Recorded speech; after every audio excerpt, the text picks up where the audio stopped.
Michael didn't do anything.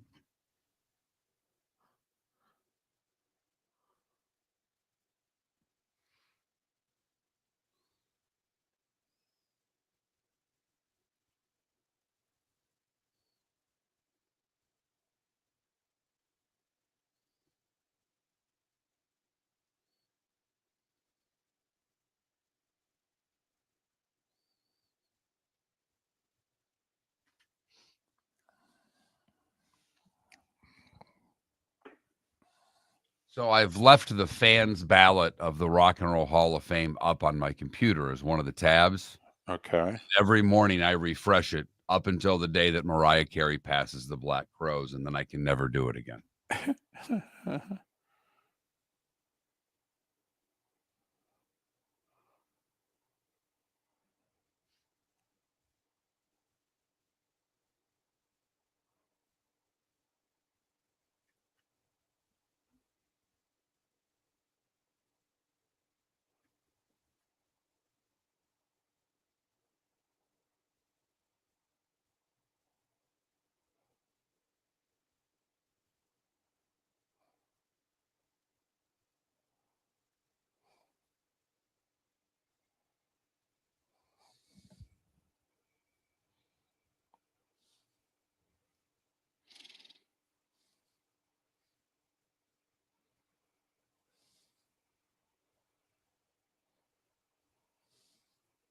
I thought the U.S. outplayed them in the third.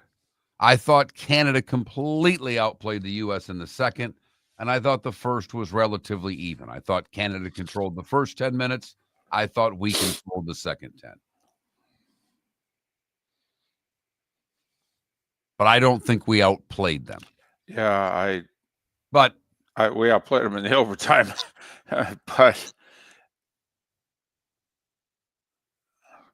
and until the last shift of the third period, I thought we had, like, midway through the third, for the first time in the game, we had the forecheck going.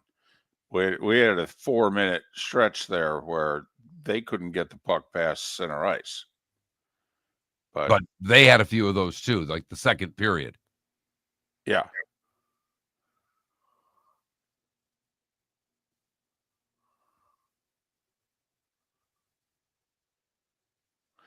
No, you can't leave Connor McDavid alone in the slot. Yeah, not really the time for Austin Matthews to lose his man. No.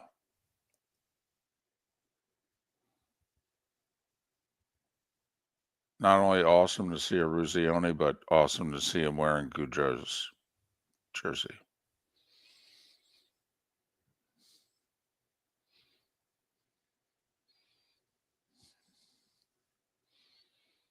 I know. I mean, apparently it was mutual. I mean, Major League Baseball released a statement that basically said, hey, if they didn't drop us, we were dropping them too. Because no, Monday ambient. I mean, couldn't have said it any more clearly, but this proves the point that you only hear on this show what you want to hear. It's not a knock on you, ambient. It's just a fact of listeners.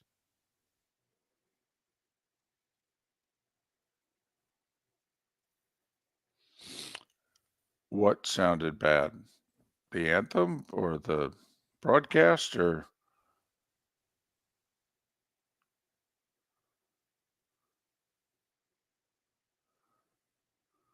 I agree, Empire. Hard to screw that song up, and she did.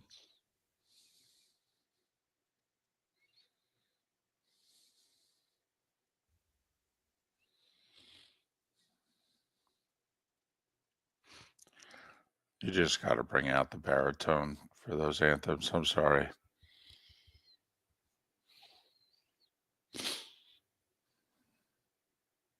By the way, give it up for the U.S. fan, okay? There was like 5 seconds of a scattering of boos at the beginning. The people around them basically told them to be quiet, and then it was a normal "Oh Canada" at a road venue. Well, I don't know if it was a normal O Canada. It was the worst rendition of O Canada. No, but I meant in terms of the American crowd sat it out. I'm just messing.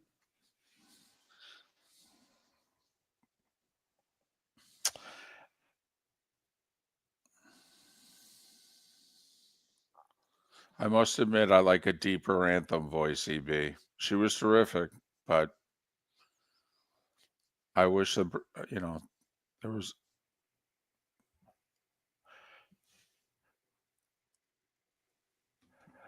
How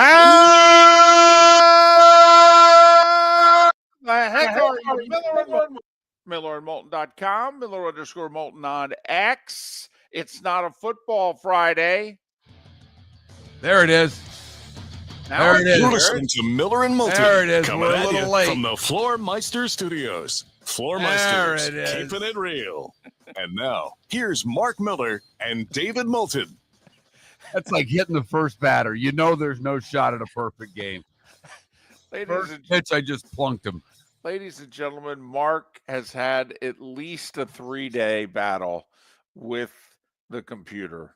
All right. And Mark is winning most of the battles, but obviously not all.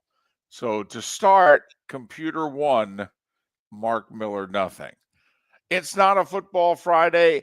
I was reminded during the hockey game last night that this is when the whole Thin Mints Frosty has begun at Wendy's. So could it be a Frosty Friday? Ooh, I like it, David. I haven't had a Frosty in probably 15 years, but I like the sound of it. So instead of a football Friday, we'll go with a Frosty Friday here on Miller and Moulton, MillerandMoulton.com, Miller_Moulton on X. Top of the morning to you. How the heck are you? I'm guessing many of you a little maybe sleep deprived than normal, because come on, if you started watching, you had to stay with it till 11:30ish, didn't you? I certainly hope so. I mean, you didn't turn that sucker off after the third period. I mean, Mark, we joke during the playoffs, Miller and Moulton have a thing. You decide in between the end of the third and the start of the first overtime, are you in or are you out? And if you're in till the game winner is scored. And I have to be honest, because the overtime in Canada-Sweden game 1 was of the 3-on-3 variety. Until they put the graphic on the screen late third period. Oh, you didn't know that it was? I didn't have a clue. Gotcha. And I'm like, man, they need to end this in the third. They're not beating McDavid in 3-on-3 overtime. Here's the thing. Apparently, they're not beating him in 5-on-5 overtime either. Well, they would have if not for that Bennington guy. Don't you love sports? Okay? Because why is it that the U.S., if they were going to win, was going to win against Canada, Mark? Well, they had the edge in goaltending, David. Exactly. Mark, who was the star of the game last night? Bennington, the goaltender for Canada. Right. I know they gave Connor McDavid the MVP of the game. They made the wrong choice. Yes. Who, They by did. the way, Connor McDavid, for 3 periods, was non-existent. boy, Jack Best Eichel. player in the world, you couldn't find him on the ice. And when you did, he fumbled the puck. He didn't handle it cleanly. He had a couple of opportunities that would have been grade A scoring chances that he screwed up on. Jack Eichel and the defenseman Slavin, who, if you listen to yesterday's show, John Forsland said, boy, has this tournament been a coming out party for the rest of the hockey world to realize how good he is. Hoo-hoo-hoo. And he was last night. But Mark, 15 years ago, Canada beat the U.S. in the gold medal game in overtime 3-2. And at that point in time, Sidney Crosby was the best player in the world. 15 years later, in a big tournament, Canada beats the U.S. 3-2 in overtime when the player that most believe is the best player in the world beat him. Of course. And if people don't believe that he's the best player in the world, quite frankly, they're wrong. Connor McDavid is far and away the best player in the world today.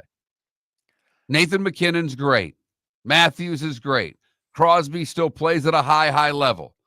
But as Michael Eruzione said on our show yesterday, you just take Connor McDavid and you put him in his own stratosphere. And it doesn't help that we left him wide open. All alone. Right. As bad of a 45 seconds as Austin Matthews could have possibly had. Oh.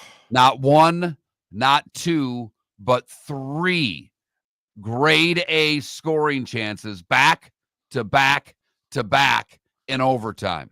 After the third one, he loses the faceoff to McDavid and then loses McDavid coming out of the corner, and McDavid's all alone in the slot for the game-winning goal.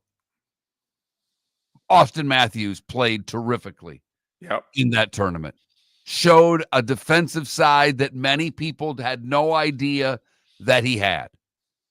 But unfortunately, his lack of being able to score in the big moment bites him again. A terrific game.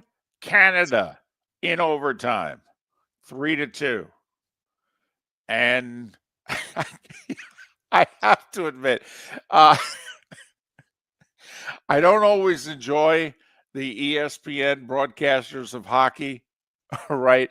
But I thought Ferraro and McDonough had a lighthearted moment during the latter minutes of the third period in which, McDonough with a straight voice is talking about, and these guys are going to have to get back on the horse on Saturday. And Ferraro's like, wait a minute, we got to go and call hockey on Saturday? We can't get some time off after this?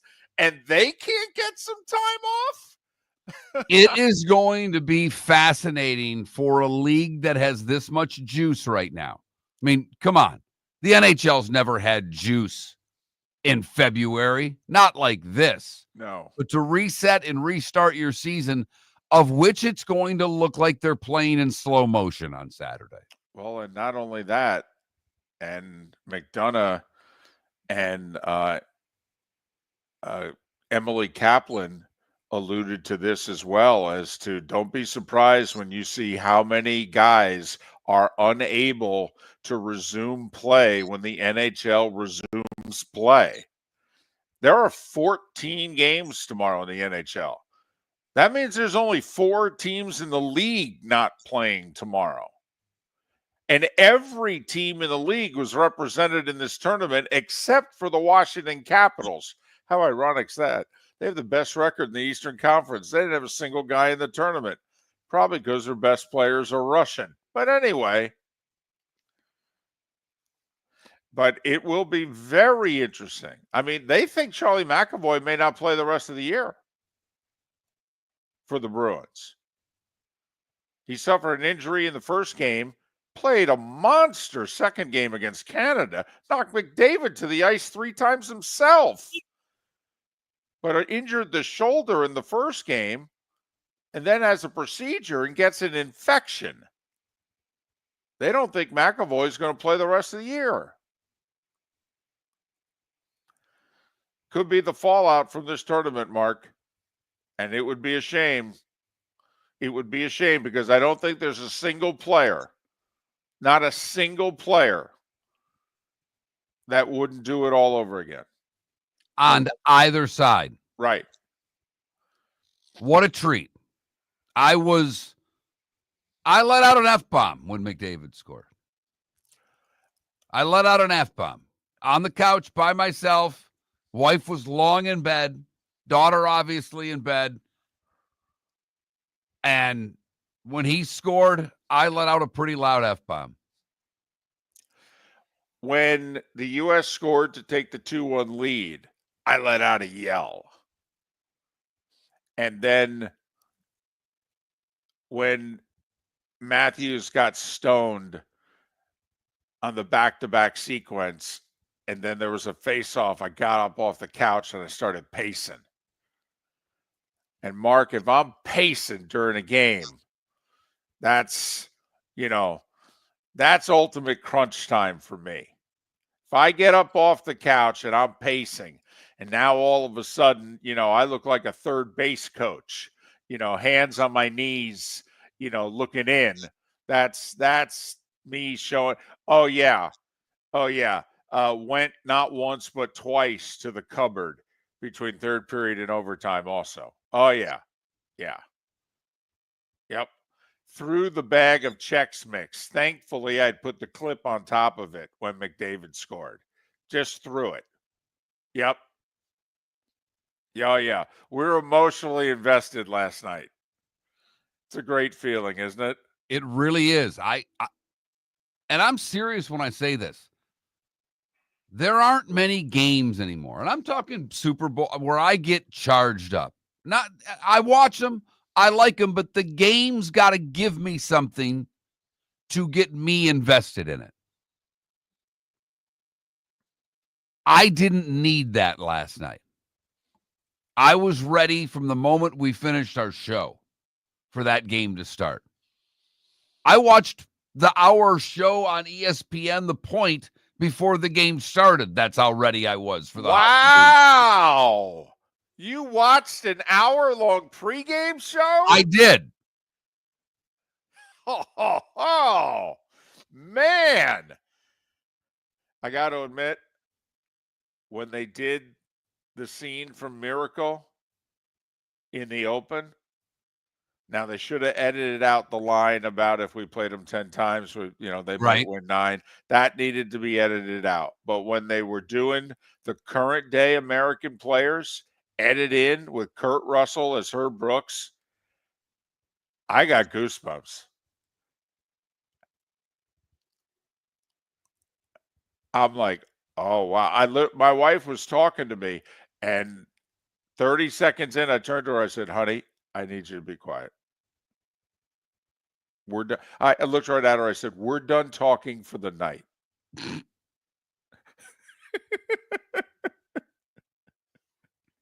Well, if you're going to make an announcement, make it strong. Yep. We're done talking for the night. Hey, just, If you're anything, David, you're consistent. I mean consistent. There's a lot that went on in the sports world yesterday. Really the NBA was. is back. Yep. We'll talk some NBA with Keith Smith, Pat Kirwan to talk the National Football League, because it is a Friday after all, and that means Pat Kirwan, and Pat Micheletti to talk a little hockey as he works for the Minnesota Wild.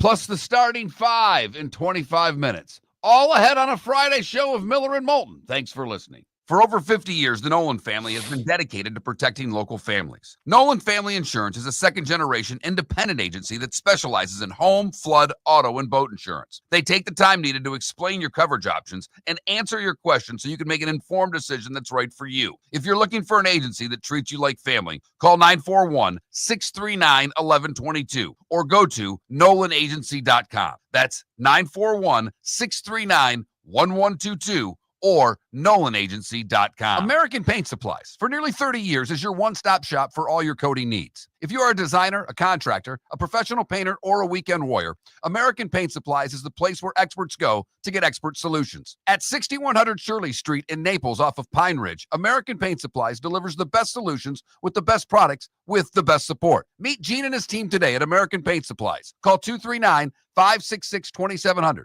That's 566-2700 or online at AmericanPaintSupplies.net. Honey, you want to come out? I haven't seen you since Glass Doctor installed our custom shower enclosure. No thanks. Well, you can't keep eating breakfast in the shower, and laminating your magazines is getting expensive. You remember we have guests coming over tonight, right? Oh, I'm sure they'd love to see the shower. It's our neighbors, and I highly doubt they want to be hanging out in our bathroom. The shower is so good, you'll never want to leave. Visit glassdoctor.com today and schedule an appointment online. Gentlemen, as your wife mentioned getting new flooring, but you don't want to go through the hassle, well, go see the Floor Meisters in Naples next to Costco. They understand your time and money are important, so they'll make it as painless as possible. With a huge in-stock selection of carpet and Cortec, they can get you the floor your wife's been asking for. They carry wood, vinyl, carpet, and tile. If you do it yourself, no problem. They can handle that as well. So go see TJ at the Floor Meisters and tell them, just keeping it real. This is Miller and Moulton.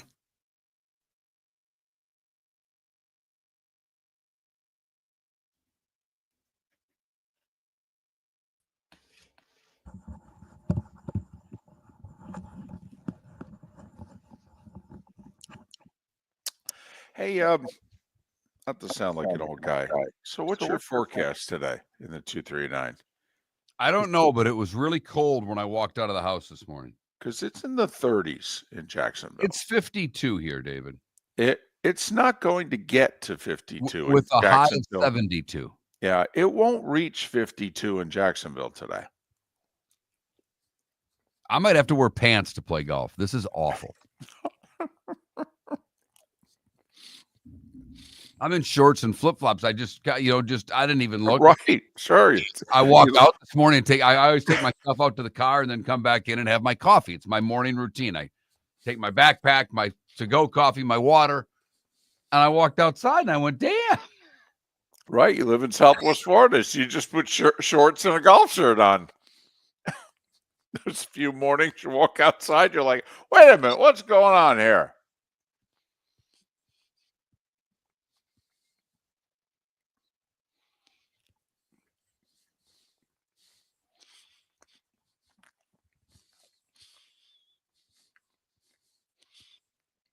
Yeah, brown chicken. And we probably spent 6 to 8 together.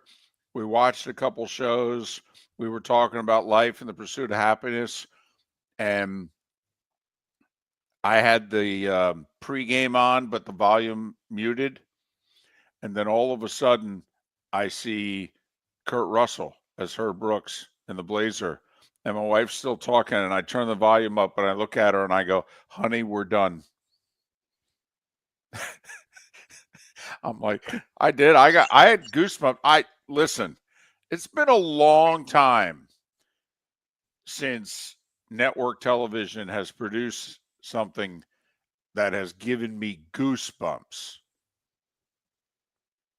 I was like, oh wow, this is good. I had to pick up the daughter from gymnastics at 8:30, so I'm watching all the pregame, and I'm like, and then they bring Gretz out, and then they introduce all the players. I wanted to see I didn't see it was a Ruzioni because I'm going to the car, and then listened on radio. You could hear the boos at the beginning of O Canada a lot more clearly on radio because all they had was the PA feed. Nobody was talking. Didn't last long though. No, it didn't.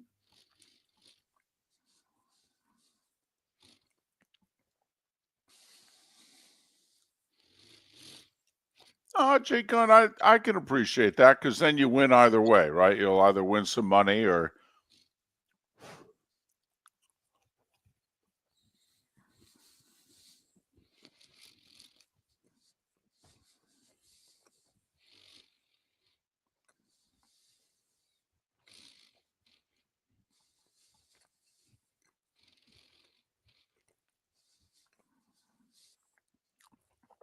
Yeah, the 2 mornings I got up this week in the 239 as I'm walking to the car, I'm like, oh yeah, that's why I love this.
You're listening to Miller and Moulton.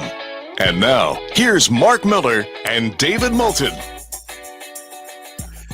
21 minutes past the hour. Top of the morning to you. How the heck are you on a frosty Friday? Frosty Friday. For two reasons. First off, it's a little chilly. It is frosty out there. It's chilly. It's downright cold. In Walked fact, out of the house in shorts and flip-flops and went, what the hell happened? by the way, I think that's spectacular that you live in a part of the country, and I was fortunate enough to live there for a long time too, in which for like 10 and a half months out of the year, you just know it's shorts, golf shirt, flip-flop weather. You don't even check. You don't have to.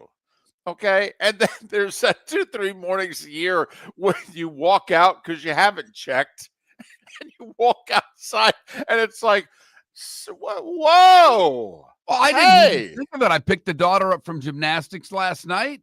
You know, walked into the gymnastics place to get her, walked back to the car with her, walked in the house. It wasn't chilly. No. I dropped a good 15, 18 degrees from right 9 o'clock last night until this morning.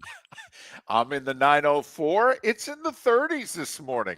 It's going to be in the 30s throughout this show this morning. David, I'm playing golf this afternoon, and I may have to wear pants. Dun, dun, dun, dun.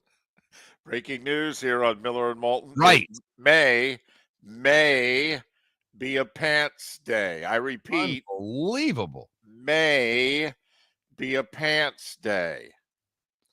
But also a Frosty Friday because the Thin Mint Frosty is available, folks. It's there for you. All right. That's so right up your alley. It is so right up my alley. And you know what? If it's going to be 38 degrees where I am, what the hell? Let's get a Frosty too. Exactly. I'll put on my pair of jeans and wrap up the morning with a Frosty. There you go. Perfect. What size do you want? What size? A cardboard box. That's what I would like you to put the Frosty in. My goodness. That's how big I want it. All right. You're going to get mad at me, but this is a legitimate question. Okay. Do they really have sizes of Frosties? I thought it was just a Frosty. I thought it was a one size. Like, it's been so long since I've had a Frosty. I thought there was only one size. I thought that they had a dollar size Frosty. Okay. And then they had another Frosty. I thought there was like a mini one you could get for $1. And then there was the normal one. But you're right. It's not like a beverage. It's not like small, medium, large. But I thought they had like a mini size for $1. And then they have the normal one so that you could ask for the mini. All right. Could be wrong. All right. I don't order many Frosties. Which there's a medium, there's a large, and then there's a regular. Okay. So it tells you how long it's been since I've been to a Wendy's. Well, it tells me it's been way too long since I've ordered a Frosty. I mean, it's been 2 days since I've been to a Wendy's, but I need to start ordering more Frosty. Here's the other thing, by the way. Isn't that like one of the items that, you eat food or drink and you go, I like these. Why don't I get more of these? Has anybody ever had a bad Frosty? Honestly, I mean, I just don't think we think dessert when we go to a fast food place. But have we ever had a bad Frosty? I mean, even the vanilla swirl that you get from certain places, on a cone, has it ever been bad? We just don't order them because we don't think dessert at a fast food place. We'll go to the ice cream shop. What we think of? Fast food. Right. Dessert is a meal. It's slow. You sit down, dessert and coffee. So yeah, or you go to an ice cream shop or place. Right. But when you think about it, who's ever had a bad Frosty? Anyway, it's a Frosty Friday. Miller and Moulton, millerandmoulton.com, Miller_Moulton on X. We'll talk about this in a little bit more detail later in the show. I would argue, you said a lot went on yesterday in the sports world, and it actually did. I would argue the second biggest story in the sports world yesterday was a media story. The divorce between ESPN and Major League Baseball. And I see it as a divorce. I do not see it as a negotiating ploy. I think it's a negotiating ploy from ESPN, but I think Major League Baseball made no ifs, ands, or buts about it. It's a divorce. They released a statement. Right, on their letterhead. I mean, Major League Baseball was quick to release a statement talking about ESPN and Major League Baseball not going together further with their media deal. And they said in the statement, ESPN doesn't want to even pay the going rate going forward. Hell, we think we deserve a raise. And they listed all the reasons why. And then said, trust me, there's plenty of interest out there. And then at the very end, they said goodbye to ESPN. They said, this has been great for both sides. We look forward to our 36th and final year of Sunday Night Baseball on ESPN. I mean, to me, Major League Baseball, that ESPN yesterday said we're separating, and Major League Baseball said, no, we're divorcing. What will be interesting going forward to me, David, I'm not comparing the two sports. Trust me, I'm not. But when ESPN and the NHL divorced all those years ago, ESPN didn't even show NHL highlights for what seemed like a decade. Right. Right. Like all of a sudden the playoffs would start and ESPN would reluctantly go, no, I guess we got to show some of this. So I don't know this, I would be so curious to know what the research about baseball's older demographic, even though they've had a couple of good years with the pitch clock and shortening the games, and the television audiences have responded throughout the country because of that. What are they showing them about the social media views? What are they showing them about the importance of baseball highlights? And does ESPN just Heisman, if you will, Major League Baseball for the next few years? Well, I mean, how often have they talked baseball on their talking head shows? They don't. I mean, they don't at all. They mean, talk football and the NBA, and that's pretty much it.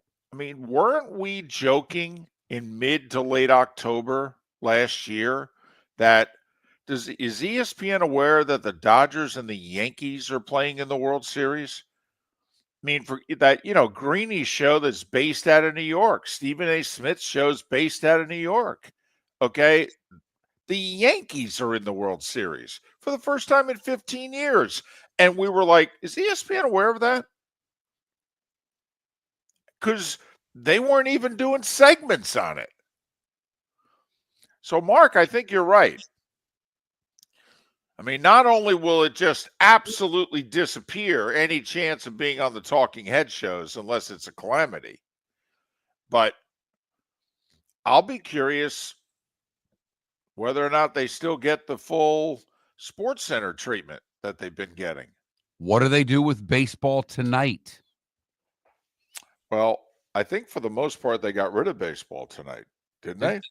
I didn't know if they had something during season that starts a little more. I thought they only did like 3 days a week of baseball tonight for an hour. So how much of that will go away?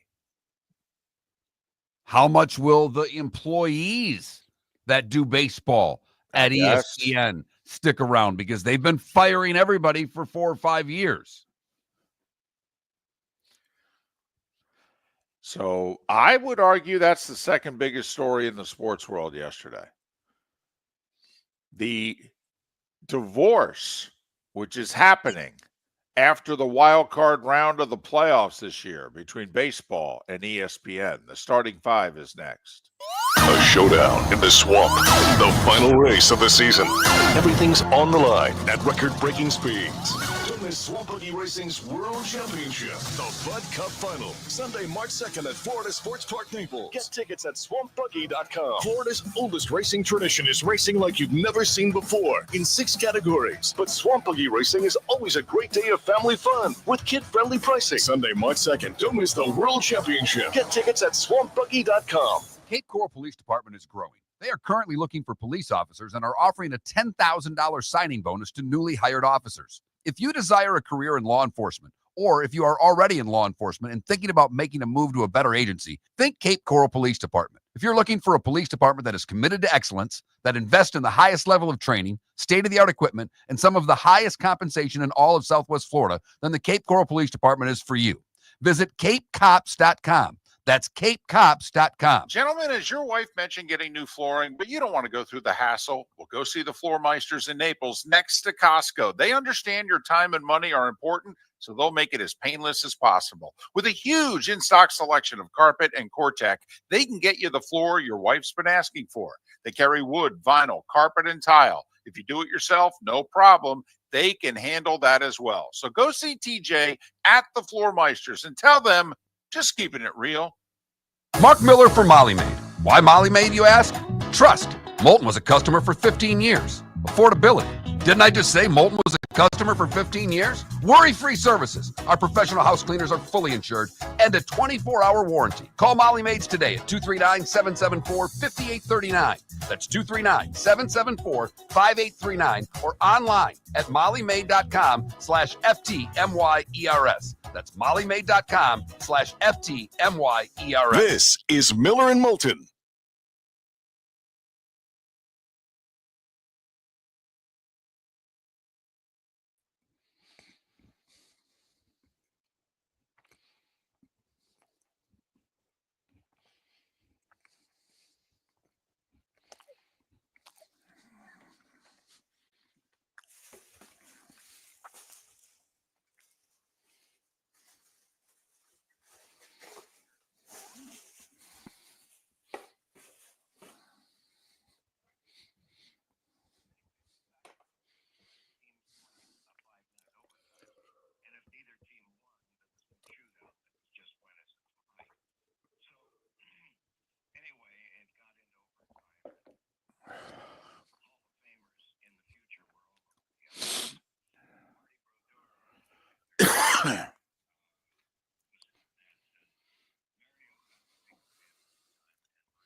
Barstool, I got to be honest, I don't fully comprehend why certain baseball games are blacked out and others aren't.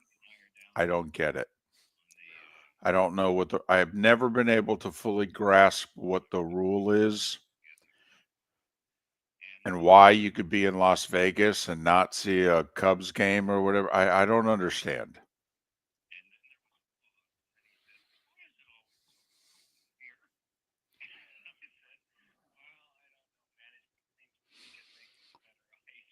Yeah. And when Cooper stayed with him Monday, you knew he was the guy. And trust me, I listened to NHL Network Radio, and they were all calling for him to go to Aiden Hill.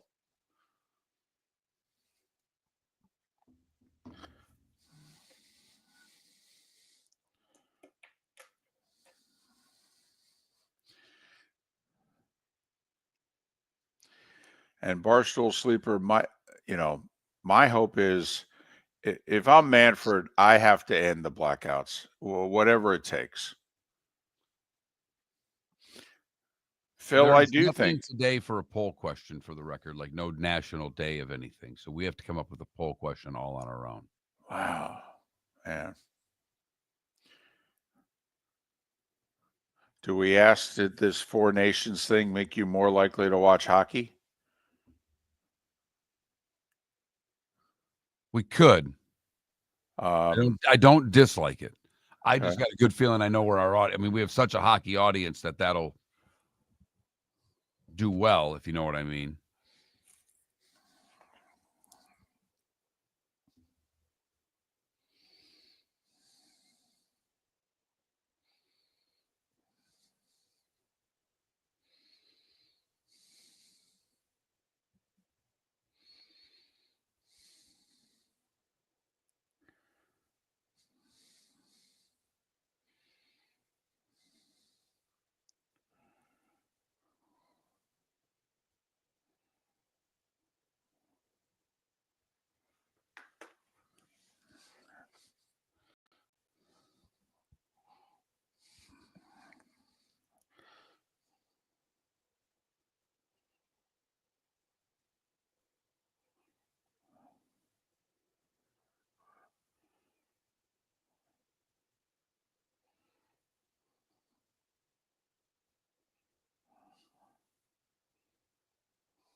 You're listening to Miller and Moulton. And now, here's Mark Miller and David Moulton. 22 minutes till the top of the hour. Miller and Moulton. MillerandMoulton.com. Miller_Moulton on X. On this frosty Friday, Brrr. it's not only a little chilly outside for most of you where you're listening, but also Thin Mints Frosties are available. You can get it with a vanilla or a chocolate base. Put it this way, I didn't even know there was such thing as a vanilla Frosty. When the Frosty first came out, your only option was chocolate. Right. That was a Frosty. I didn't even know they had flavors. A surprising number of people, that at least surprising to me, Mark, when given a choice between vanilla and chocolate, choose vanilla. Yes. Well, I also make that choice. I know that. And as someone who thinks that there's no comparison between the two, that one is a very nice appetizer, if you will. Okay. Something that you would add stuff to make it better. But to me, I mean, when chocolate enters the room, that's it. Oh. You would probably find it weird, but many people would make a chocolate milkshake with chocolate ice cream and milk and maybe chocolate sauce. I use vanilla ice cream for my chocolate milkshakes with chocolate sauce. Lots of chocolate sauce, but you get that little hint of vanilla in there, and I think it's better. So I think we could have, I'm trying to think, do they still do the McFlurry at McDonald's? Is that still a thing? Or did that go away? I think it is. I'm referring to, Frosty, McFlurry, frozen custard at Culver's, which is just fantastic. Or a cookies and cream milkshake at Chick-fil-A. Also equally delicious. Do you know how many desserts we're going to sell because of us constantly talking about getting dessert today? I would like to think we're going to sell 3 or 4. Time now for The Starting Five. 5 big stories you need to know. Here is The Starting Five. Well, the game lived up to the hype, lived up to the build-up throughout the first 6 games of the Four Nations face-off. Canada and U.S., and once again, Canada prevailed. 3-2 in overtime. Connor McDavid, the game winner from the slot. Binnington, the Canadian goalie, was outstanding. Made 3 stellar saves in overtime until Canada was able to win it. It's the 4th big final that Canada has beaten the U.S. in, 3rd in a row. 2002 Winter Olympics beat us 5-2 for the gold. 2010 Winter Olympics, 3-2 in overtime for the goal. Sidney Crosby with the golden goal. And 15 years later, the best player in the game, Connor McDavid, left alone, wins it. 14 NHL games tomorrow. Don't know how many of these guys are going to play. But the NHL resumes things pretty quickly. Hats off to, well, not just Canada, but to the U.S. team, and we'll see if hockey gets a boost and a bounce from this. Or do you find yourself watching regular season and going, man, this is slow? Man, I'm telling you, if you watch Saturday, it's going to look slow. NBA. Not good news in San Antonio. It could be an inconvenience, a speed bump on a long and spectacular career. It also could be the beginning of the end. Victor Wembanyama ruled out for the rest of the year due to a blood clot in his right shoulder. Remember, he just played in the All-Star game over the weekend. Remember, this is what ended Chris Bosh's career years earlier than it would have ended. So let's hope that this is just a medical thing. They can get it situated, and Wemby can come back and continue to fulfill his great promise and potential. Spurs, for what it's worth, beat Phoenix 120-109. Orlando over Atlanta 114-108. Celtics hit 24 threes. Here's, to me, though, Mark, the Celtics took 89 shots. 54 of them were three-pointers. 35 of them were inside the arc. 60+% of their shots were threes. 124-104, Celtics over the Sixers. Cavs won, beat Brooklyn by 13. Knicks got 32 points, 18 rebounds from Karl Anthony Towns, 22 points, 12 assists from Brunson in an overtime win over the Bulls. Milwaukee beat the Clippers 116-110. Lakers, despite Luka being held out, load management, he's getting back in shape, can't play back-to-backs. It's a 25-year-old Markey, can't play back-to-backs. Lakers 110-102 over Portland, and Denver's won 9 in a row. They beat Charlotte by 14. Anthony Davis, they say, is going to miss at least 7 more games for the Mavs. And Bobby Portis suspended for all but the rest of the regular season. I think he can come back for like the final 2 games. He got a 25-game suspension for a drug violation. The drug was tramadol, which is a pain reliever. Like my mother-in-law takes it for her back. So Portis, that violates the policy. I mean, it's not considered a performance enhancing, but it's one of those that's on the list you're not allowed to take. He took it, and 25-game suspension. College hoops, only one ranked team in action last night. Mark pointed this team out about 3 weeks ago. I don't know if they've lost since. It's Maryland, 88-71 over USC. You know Maryland, USC, conference rivals. In the Big Ten. Right.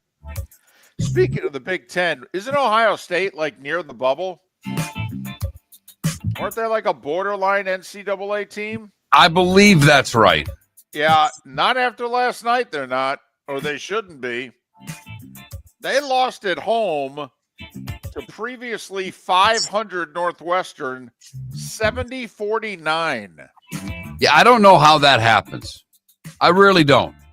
Right. Northwestern's like 3rd to 4th to the bottom of the Big Ten. Ohio State's in the middle of the pack. They were 500 in the conference. And it's one thing to lose the game. It's another to get beat. What, 21? Yeah. 70-49. FAU lost at home to Wichita State. FGCU hit a 3 in the final minute. Held off Stetson 83-80. They were a game back of first with 2 to play. Meanwhile, North Florida won the River City Rumble at home over Jacksonville, 77-73. Dolphins have lost 3 in a row, and the Ospreys swept the season series. There's a tie for first in the A-Sun. Lipscomb beat North Alabama, 75-63. Women's hoops, top-ranked Notre Dame beat Miami in Miami by 40. You know, if you're paying a little bit of attention, you saw that South Carolina got beat last week at home by 30 by UConn. You knew they were going to take it out on their next opponent. Their next opponent was Arkansas. Yeah, South Carolina just beat them by 40. 8th-ranked Ohio State lost to Indiana And 11th ranked Duke lost to Louisville. That's the second win in a row for Louisville over a ranked team. They beat Florida State on the road last week. FGCU women, this was a big game, Mark. Central Arkansas was a game back of first in the conference. They had won 12 in a row. They were home. FGCU went in and beat them by 24. Their 17th win in a row. They're getting votes in the coaches poll. 95-71. The Eagles, they're 24-1 under new coach Chelsea Lyles. And that should get them a 12 seed or a 13 seed as long as they can win their conference championship. Exactly. NFL news, Zach Martin, 34 years of age, legendary Cowboys guard, is decided to retire. 11 years in the league. He was first team All-Pro 7 times.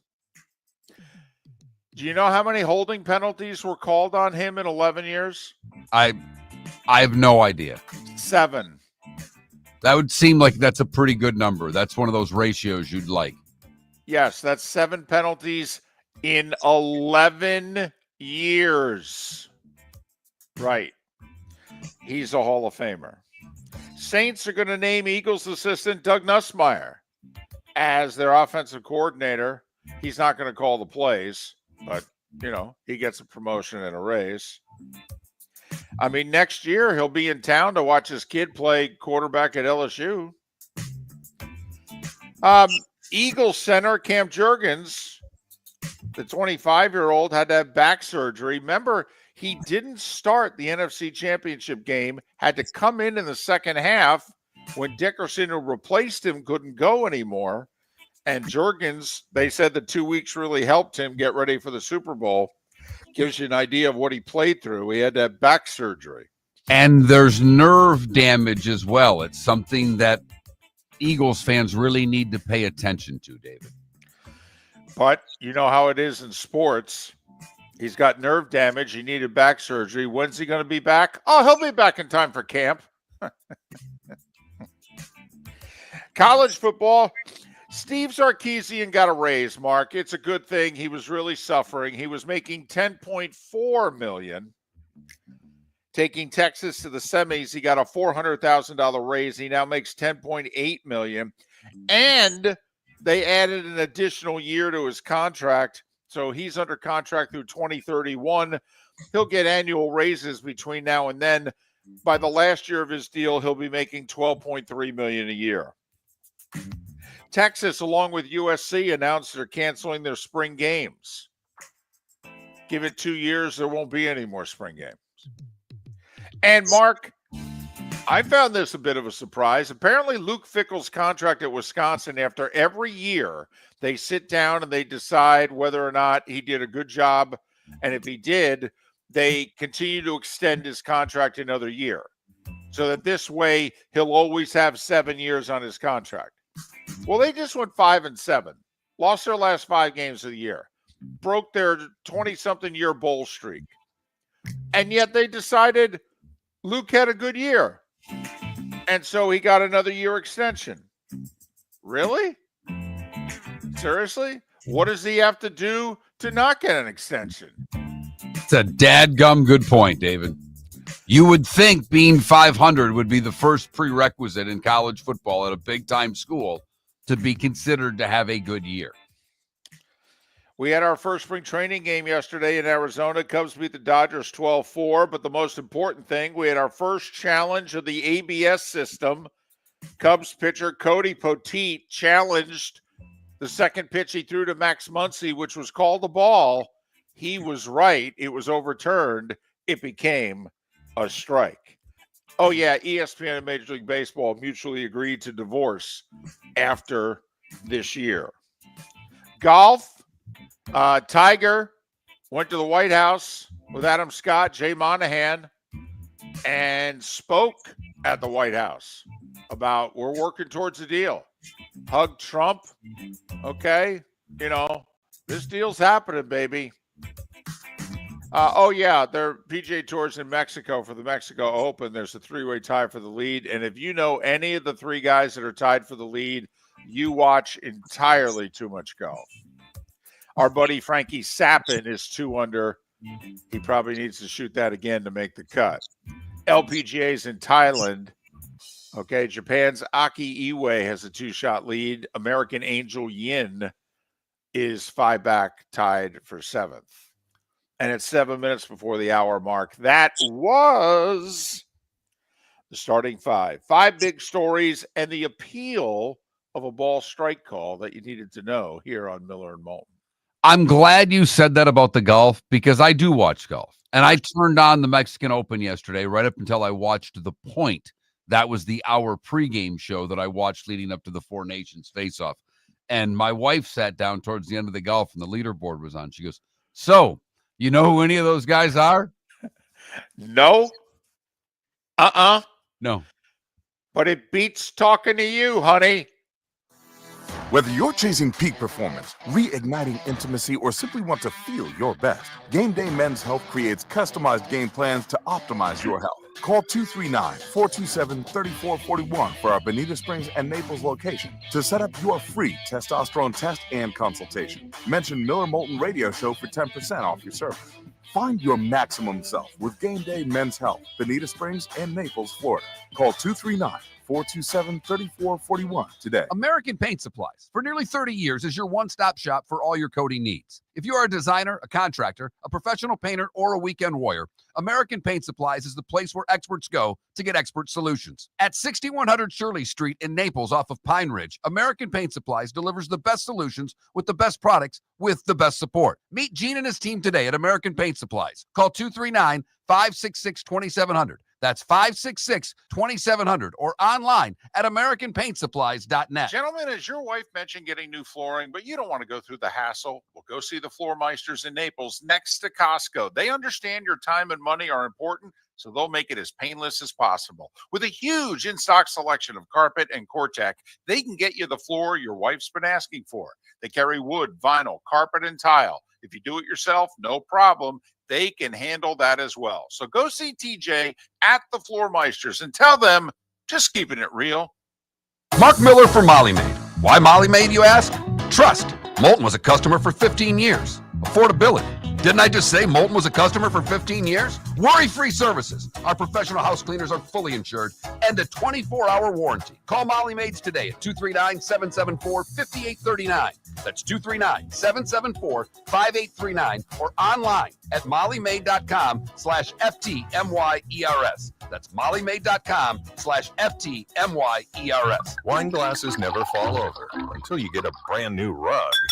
Oh, no. Ketchup bottles act normal till you're wearing a new shirt. Oh, you kidding me? And rocks lie peacefully on the road till the day you get a brand new windshield. Then they fly up off the road and attack without mercy. That's why new windshields from Glass Doctor come with our windshield protection plan. Unlimited repairs and one replacement for 12 months. Don't just fix it, protect it. Glass Doctor. A neighborly company. Do you have a sleep problem but don't want to wear a CPAP mask? This is Mark Miller for Sleep Treatment Direct.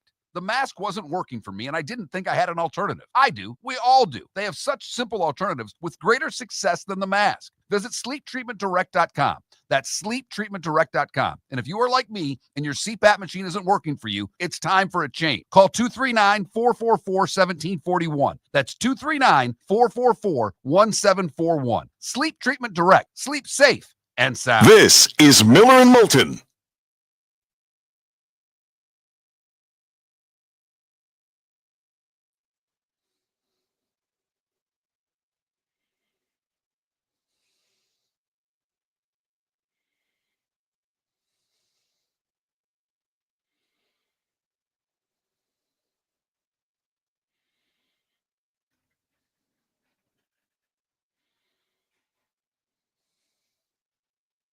All right, we need a poll question.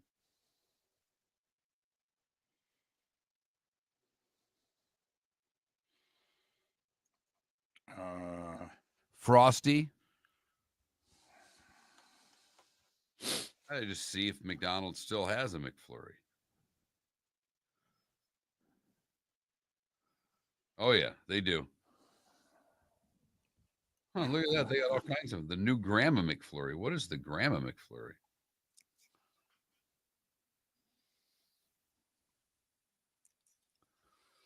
So you want our question to be, it's a Frosty Friday. Yeah. Which fast food dessert do you like best?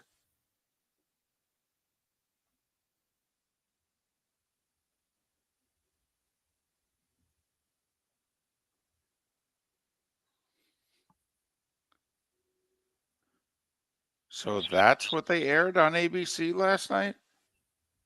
Wow. That's a bummer.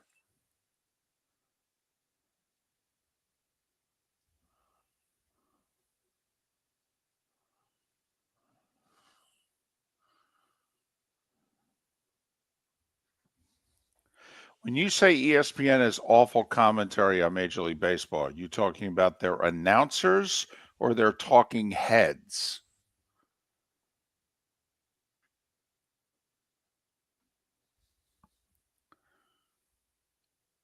You know, Eduardo Perez, Tim Kurchin. I don't even know.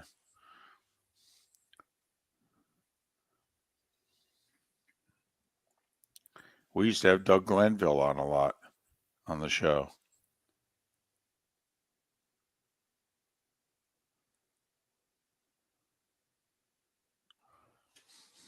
Paul, I'm torn right now because the Blizzards, I mean, I'd throw the Frosty and the McFlurry right off the board if you want to know the truth. It would be between the Chick-fil-A Christmas cookies and cream, your concrete mixer, and your Blizzard. Well, we could do that. But it's a Frosty Friday. Well, we could do that. We could just make it a dessert, fast food dessert. It's a Frosty Friday. Which fast food ice cream treat is your favorite? I don't want anybody texting me saying to put up a McDonald's apple pie. I'll find their phone number, I'll find their address, and I'll come punch them in the nose.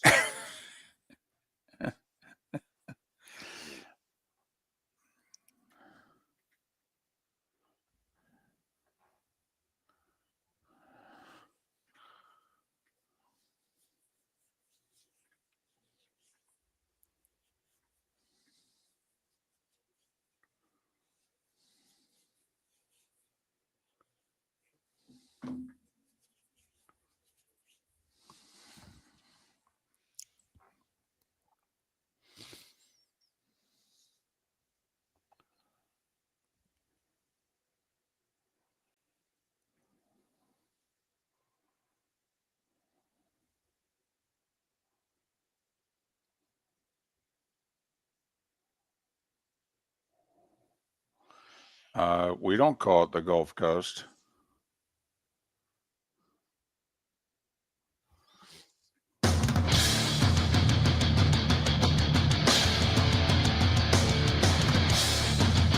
You're listening to Miller and Moulton, coming at you from the Floormeister Studios. Floormeisters, keeping it real. And now, here's Mark Miller and David Moulton. Hour 2 of Miller and Moulton on this Frosty Friday. Frosty Friday. Miller and Moulton, millerandmoulton.com, Miller_Moulton on X. Is that the polar opposite voice of Football Friday? Is that what that is? Is that a distant relative to Football Friday there? I think it's just his happy little kid. Is that the person that Football Friday is dating? Okay, and she's meeting the family for the first time. Is that it? You might be onto something there. Hello, everybody. It's just so much fun to be here. Miller and Moulton, millerandmoulton.com. Keith Smith, we'll talk a little association in 35 minutes. Might have a serious situation. This would be a shame with Wembanyama out for the year with a blood clot. Pat Kirwan will join us 1 hour from now, and we'll recap the Four Nations hockey tournament with Pat Micheletti 90 minutes from now. Do you think, Mark, this ends up being a one-off? Just 9 days in which hockey captivated North America, and then people just quietly go about their lives and, hey, when does the madness start? Or do you think the NHL gets a legitimate bounce from this? I think it's a one-off. As much as I would like it to be more than that, and as someone who has campaigned for the sport of hockey for over 30 years, I just don't see it. This caught the sports world and the nation a little bit by surprise. And let's be honest here. If USA, Canada, and Montreal doesn't start off with 3 fights in 9 minutes, I don't know if it has the juice that carries it through till Thursday from the non-hockey fan. Hockey fan was in. They're always in, David. I was thinking about this the other day. I was actually driving back from the 239 to the 904, in which, Mark, to me, this tournament got oxygen before the tournament because for about a week to 10 days, the U.S. anthem was getting booed north of the border. So that made the media coverage in the States. All right. So that got the non-sports fan to go, what the heck's going on? Okay. Wait, what? And so then all of a sudden there's talk of this tournament and our anthem's probably going to get booed again. What? And then the 3 fights in 9 seconds to start the game. And it's like, oh yeah, this is on like Donkey Kong. Let's go. All right. I'm in. Remember the text we got from our buddy who could care less about hockey? Didn't even have the volume up on the TV. All right. And all of a sudden those fights started happening. And he's like, I'm not going to miss a second of this tournament. I'm all in. Here's my big fear for hockey, Mark.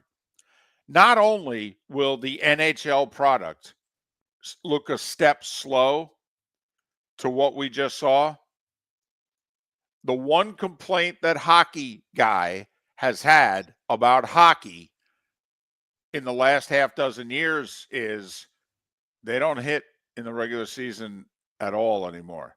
And Mark, if you watch this tournament, they hit. Every shift. All teams. Now, where I do think hockey could get a bump is when the postseason starts. Because I don't think the national sports fan, the everyday sports fan, is interested in watching the national sport, if you know what I mean, to watch the whole thing. They watch their team by and large. You and I are different, David. We try to find the best game and we get into the best game. Right. Most everybody else watches their team play. Right. We've been yelling at whatever network has had hockey for the last 15 years going, put the best games on. I'm tired of seeing the same 5 teams because they get you 0.2 of a rating point more. But I think when the playoffs start, and this may hurt the playoffs a little bit because of the injury to Charlie McAvoy there. And Boston's a fringe playoff team right now. But that little rat that plays for Boston. Brad Marchand. Yeah, that rat. He had every right to. His team won. And to the victors go the spoils. But he had no problem running to a microphone after the game and slamming the Tkachuk brothers. And it would be something if we were to get a Boston-Florida first-round series. You mean for the 3rd year in a row that the Bruins and the Panthers could play in the postseason? Yeah. That would be fun. Because Marchand said the Tkachuk brothers, they play their game, they do what they do. Sometimes when you shoot your mouth off in the media, it bites you. You can do that during the season, but when you're playing best on best, it's different. Yeah. They got a little bit ahead of themselves. They're great players. There's not many guys in this league that do what they do. They're extremely effective. But when you start giving teams ammo, it can work against you. And he finished by saying it's the best team that we've ever played against. I didn't say the best team ever. And again, when you win, you have every right. And Brad Marchand had every right to say whatever he wanted after his Canadian team took down the U.S. team last night. But I'd really like to see Boston and Florida play in the first round of the playoffs. For those of us who follow hockey, it is rich getting a lesson on decorum from Brad Marchand. Thank you. That is rich. It's like, wow, this international hockey thing really is different. This kind of reminds me when Jimmy Connors walked up to McEnroe at Wimbledon and said, hey, we don't behave like that here. And McEnroe looked at him like, seriously? Coming from you? I mean, you're not wrong, but I don't know if I can listen to it coming from you. The good news is as much as you enjoyed all of this, we're going to get it all again next year. Yeah, we will. We're going to get it all again next year. Will be interesting because Mark, they prioritize the sports. Remember, the Winter Olympics are in Italy. Now, I don't know in February if that's 5 or 6 hours ahead of us. But, when do they have to schedule those games? If you know what I mean. Obviously, for 8 Eastern, they're not going to play the game live at 1 or 2 in the morning in Torino. So for us to watch these games, quote unquote, live, Mark, it's awesome for you. I mean, you could get on whatever NBC channel or maybe on Peacock. You could get noon and 2 in the afternoon hockey. All the time. Right. Probably 11 and 2, 5 and 8 is what I've been thinking. Not only that, if they play, let's just say they play an early afternoon game over there, you'll be watching the first period of Olympic hockey on the TV. You'll be of no use to me during the final hour of this show. This is the time in the show when I remind everyone that the show could use more sponsors. Because I would really like the opportunity to ignore David in February next year for an hour at a time while the Winter Olympic hockey is being played. Text sponsor to 21,000. Or if you know someone that wants to sponsor the show, text me their number to 21,000. I don't give a damn. Now, we call the final hour of the show the bonus hour, and that's because in more markets that we're in than not, our show is only a 3-hour show. In fact, in Huntsville, they only take the first 2 hours of our show. Okay, so we refer to our 9 a.m. Eastern hour as the bonus hour. Do we have a year now to come up with what we're going to name that hour? Okay, something along the lines of you not paying attention to me hour? Well, whatever the sponsor wants, David, Exactly. We can rename it. That's Whatever they want. That's usually how we do it. Speaking of sponsors, the Swamp Buggy races are coming, and they are the sponsor of our poll question. And because David has named today a Frosty Friday, it got me thinking of fast food ice cream. Okay. Which fast food ice cream treat is your favorite? Ooh. The Frosty, because it's Frosty Friday. Right. The McFlurry, because I don't think you can have a poll question that involves fast food and not involve Mickey D's. Isn't the McFlurry, though, basically a Frosty? No? I mean, isn't it just their name of a Frosty? No, because they put stuff in it. Okay. The concrete mixer, which is maybe the most delicious ice cream product that's available at a fast food restaurant. That's the Culver's mix. By the way, do you consider Culver's fast food? It's got a drive-through. I know, but they're not fast. They're good, but they're not fast. I have to admit, I don't think of them as... I know you're right. But I guess I just have to broaden my list. And the DQ Blizzard, which was my favorite ice cream treat until I got a concrete mixer. I was going to put the Chick-fil-A cookies and cream milkshake on there, but I only had 25 characters. So Chick-fil-A got tossed. Well, that's what I was good. So are we really going to do this poll question and not have the cookies and cream? Okay, it's up to you, man. You get. I don't have enough room to put Chick-fil-A cookies and cream milkshake on the survey. It got bounced because I just don't have enough room.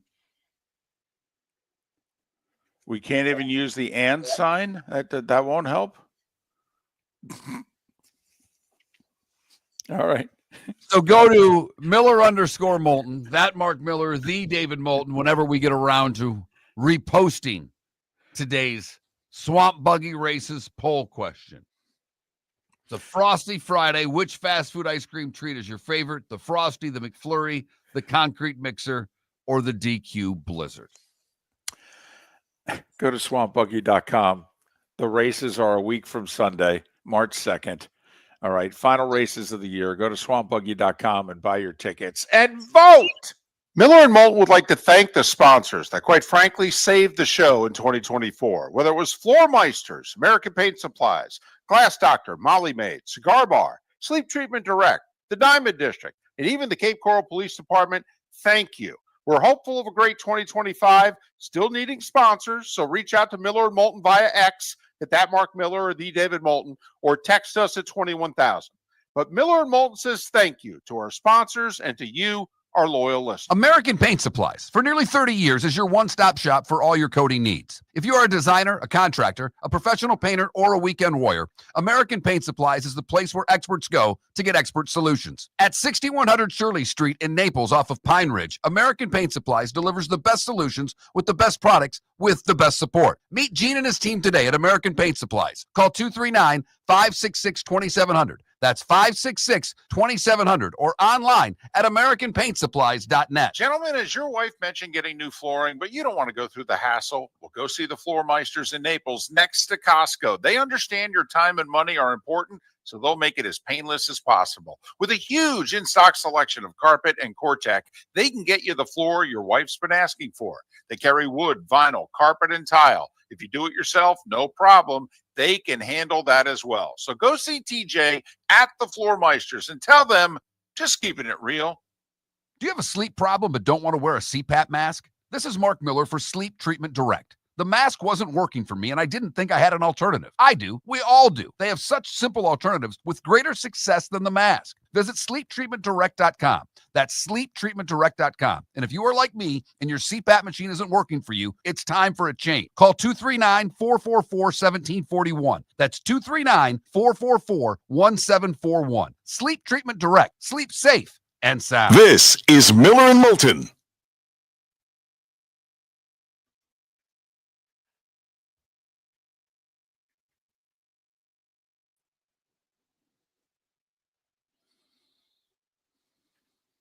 Texter David, I don't know if I want to read this on air or not, but man, is it funny.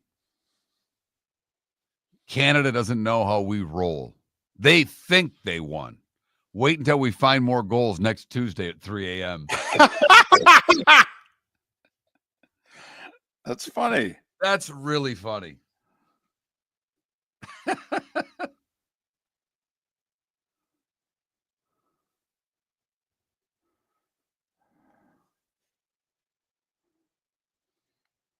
What are our choices again?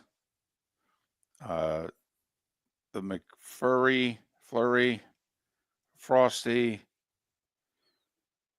Concrete Mixer, DQ Blizzard.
You're listening to Miller and Moulton.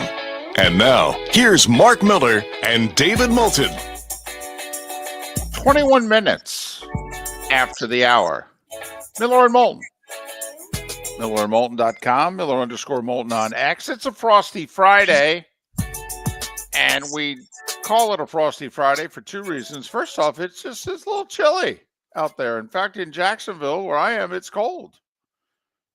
By our standards, it's in the mid-30s and windy with a wind chill, dare I say. What? Yeah. But also, and we joked about this a month or so ago when they announced that they were going to do it. Okay. One of the fast food places has Thin Mint Frosties.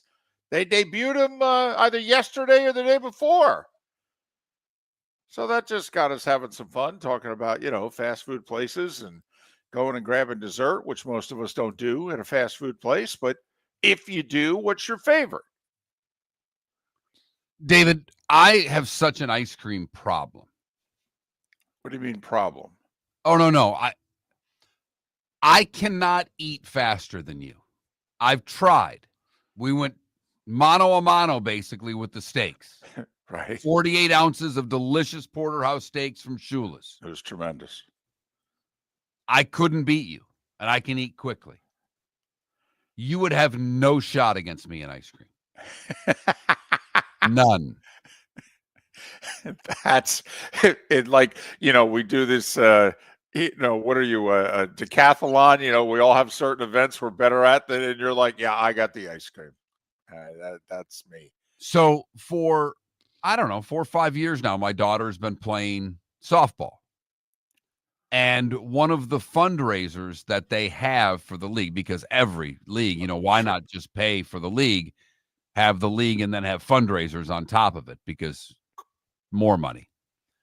But one of the fundraisers that they have is selling these little cards that give you discounts at a bunch of restaurants and right fast food places. It's a minimum donation. It's like $10. I buy one every year. I've only used one thing on it. I don't even know what the offers are on the card. I just know that there's a buy one, get one medium concrete mixer from Culver's. And there have been times that I've gone in the middle of the day to get my buy one, get one concrete mixer with no intention of giving the free one to my wife or daughter. Yes! Of eating one on the ride home in the car and then having the other one when I get home. There we go. That's an A-lister right there, ladies and gentlemen. That's how you do it. Yep. So this is my kind of poll question. So for what it's worth, I voted for the Blizzard. I was torn, but I voted for the Blizzard. Go to that Mark Miller, the David Moulton, Miller_Moulton on X, and vote. So we talk about this stuff more than most shows. I don't know if that's a good thing or a bad thing, but I will say we don't get a lot of negative blowback from our audience about it. We said one of the bigger stories that happened yesterday, because obviously the biggest story was the hockey game, and Canada 3-2 in overtime. If you're just waking up and maybe, I don't know, you fell asleep, you didn't watch, whatever. So Major League Baseball and ESPN are going to divorce. This will be the final year of baseball on ESPN. ESPN is opting out of their contract early. Their contract could go a few more years. But they're unhappy with Major League Baseball because Major League Baseball has done deals with streaming services at a much cheaper rate than what ESPN's paying.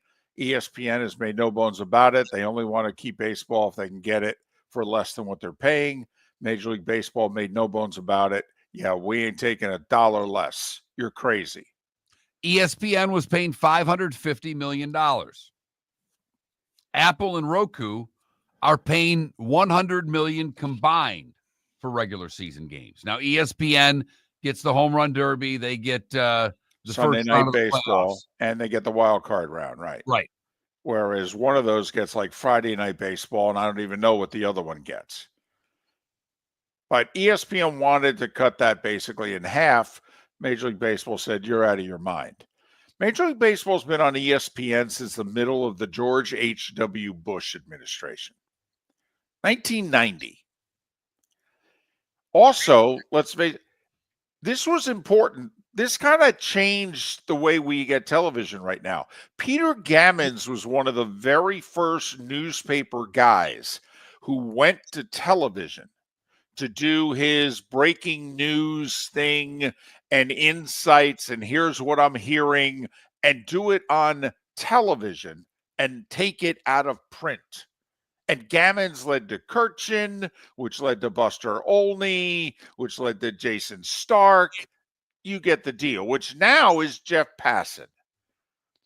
And a lot of people think Jeff Passan is the number one baseball insider. Well, Mark, can you be the number one baseball insider and work for a network that doesn't cover baseball? Number one. Number two, is this going to hurt baseball? A lot of people are into hockey this week. ABC, ESPN left hockey. Hockey did not want to lose them. They left hockey in 2004. Now, 15, 16, 17 years later, ESPN picked up the phone and called the NHL. But they didn't take the NHL's calls for the first 12 years of that separation at all.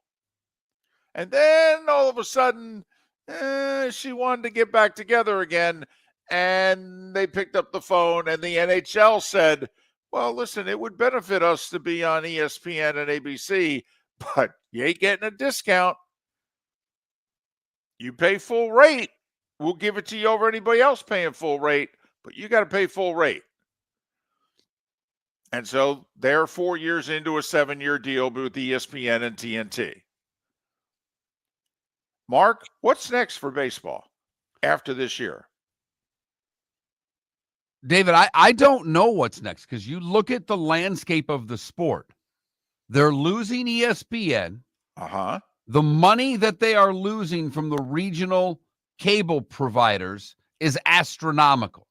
The chunk of money that is disappearing from baseball seemingly overnight, most would deem catastrophic. I know it's a, $12 billion industry now? Annually, yes. Right. Take away those RSNs. Take away the $500 million a year that they're getting from ESPN.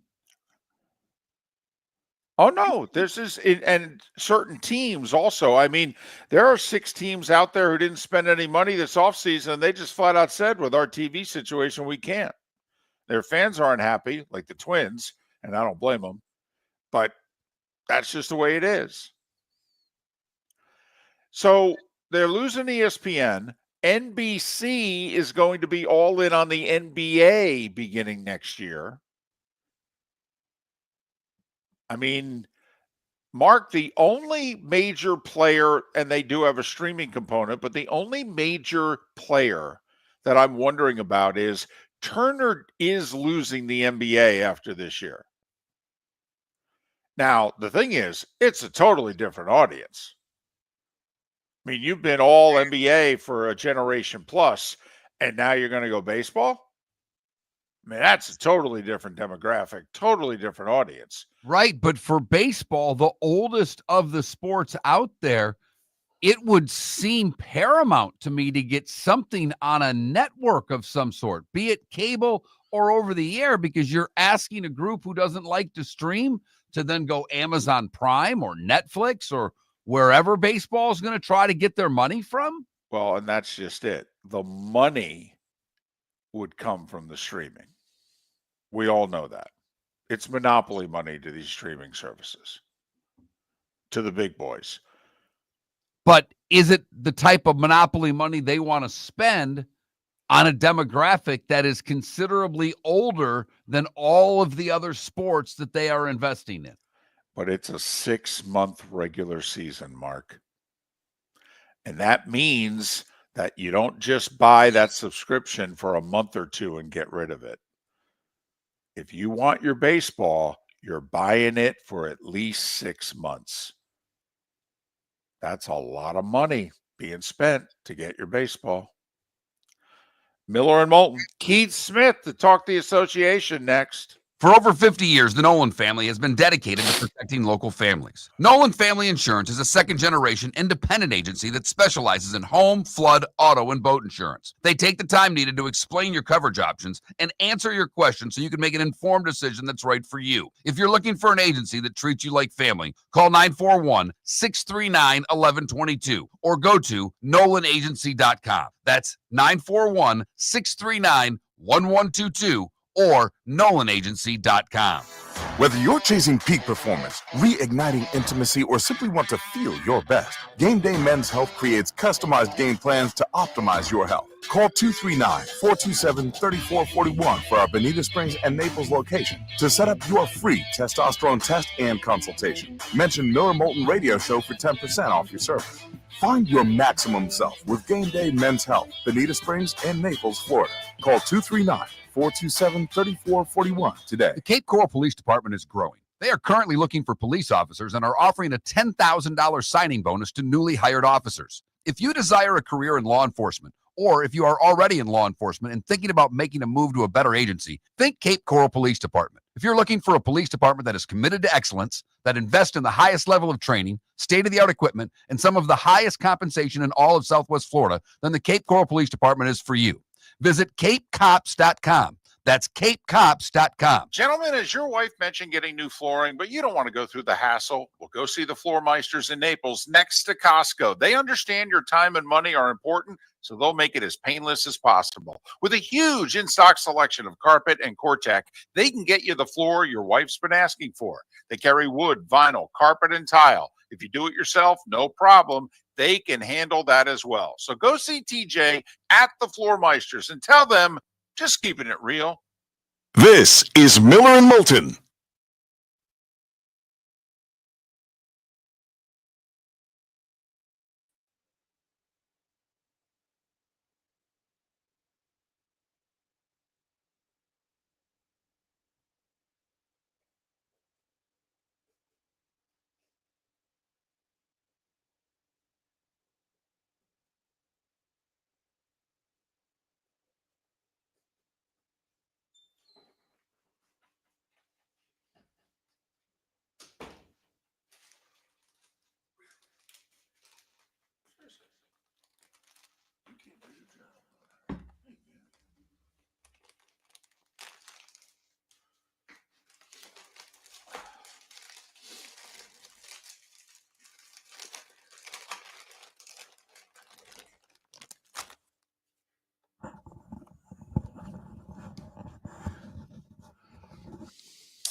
Well, RCB, like Jeff Passan posts his breaking news on X, and that doesn't mean the internet's breaking the stories. It's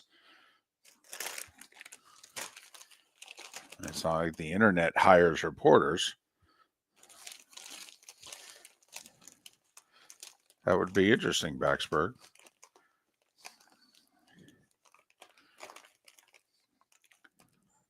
Gonna have some Chex Mix, Feeney.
Ambient, you could argue they were the smart ones, though, because Peacock's losing money, Paramount's losing money.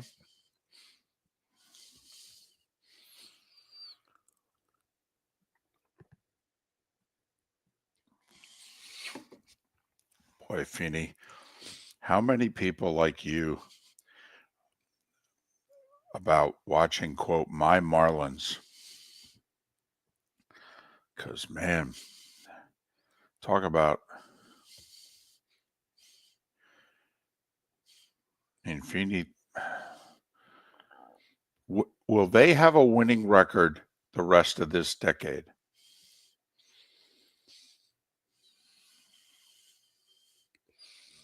Will they have a winning season?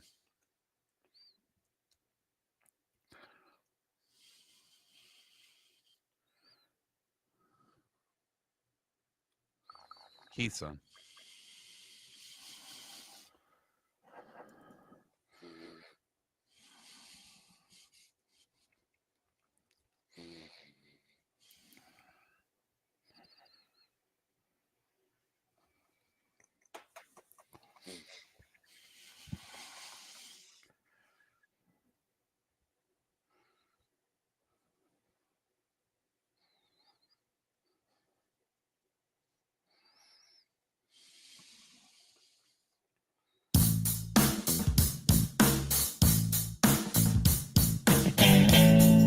Welcome back to Miller and Moulton. Text the guys what's in your mind at 21,000. That's 21000. And now, here's David Moulton.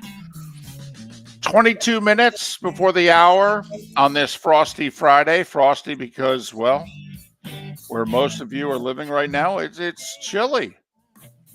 Yeah, 30s in Jacksonville, barely 50s in Southwest Florida. Got my mom texting me going, well, it's 16 here. Well, Mom, you're in Jersey. But anyway, it's a frosty Friday. And with that in mind, what's your favorite fast food dessert in honor of, Frosty? So I went with the DQ Blizzard. Go to, that Mark Miller, the David Moulton, Miller_Moulton on X, and vote. Longtime friend of the show. He covers the NBA for a living. He's Keith Smith. You can follow him on X at Keith Smith NBA. Keith Smith NBA. Keith, it's David and Mark. Hope you've been well. How are you? I'm doing well. Yeah, it is chilly this morning. Mom, I doing the school drop off, and I was like, yeah, I could climb back in bed. I'll answer your question. For me, give me a Chick-fil-A milkshake if I want something, cold and for a treat. It only didn't make the survey because there was too many characters to put it up there. I'm with you. The cookies and cream milkshake is fantastic. All right.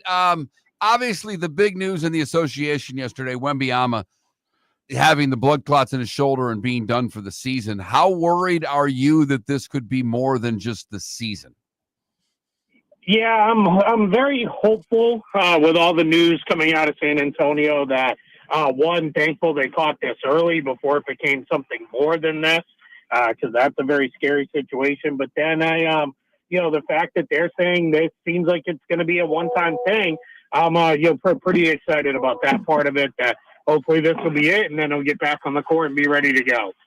Obviously, this brings about, though, the Chris Bosh comparisons, right? And there was hope for a while that it wasn't going to be as serious as it turned out to be, which was career-ending for a Hall of Famer. Yeah, absolutely. Yeah, and you hope that's not what it is. Now, from what I've been reading, it sounds like there are some differences here between Chris Bosh and what he went through and what Victor Wembanyama went through. This sounds like it's more like Brandon Ingram, who has had other injuries since, he went through something similar in his shoulder to what Wembanyama is going through. But, so that we're hopeful it's going to be more like that and less like Chris Bosh. All right, to on the court. And I know we've got a ways to go before the playoffs start, but we're through the deadline. We're now getting down to crunch time. When you look at the East, who realistically can beat Boston in a 7-game series? Yeah, it's funny. You want to say the Cavs because they've had such a great start to the season. You want to say the Knicks because they're there.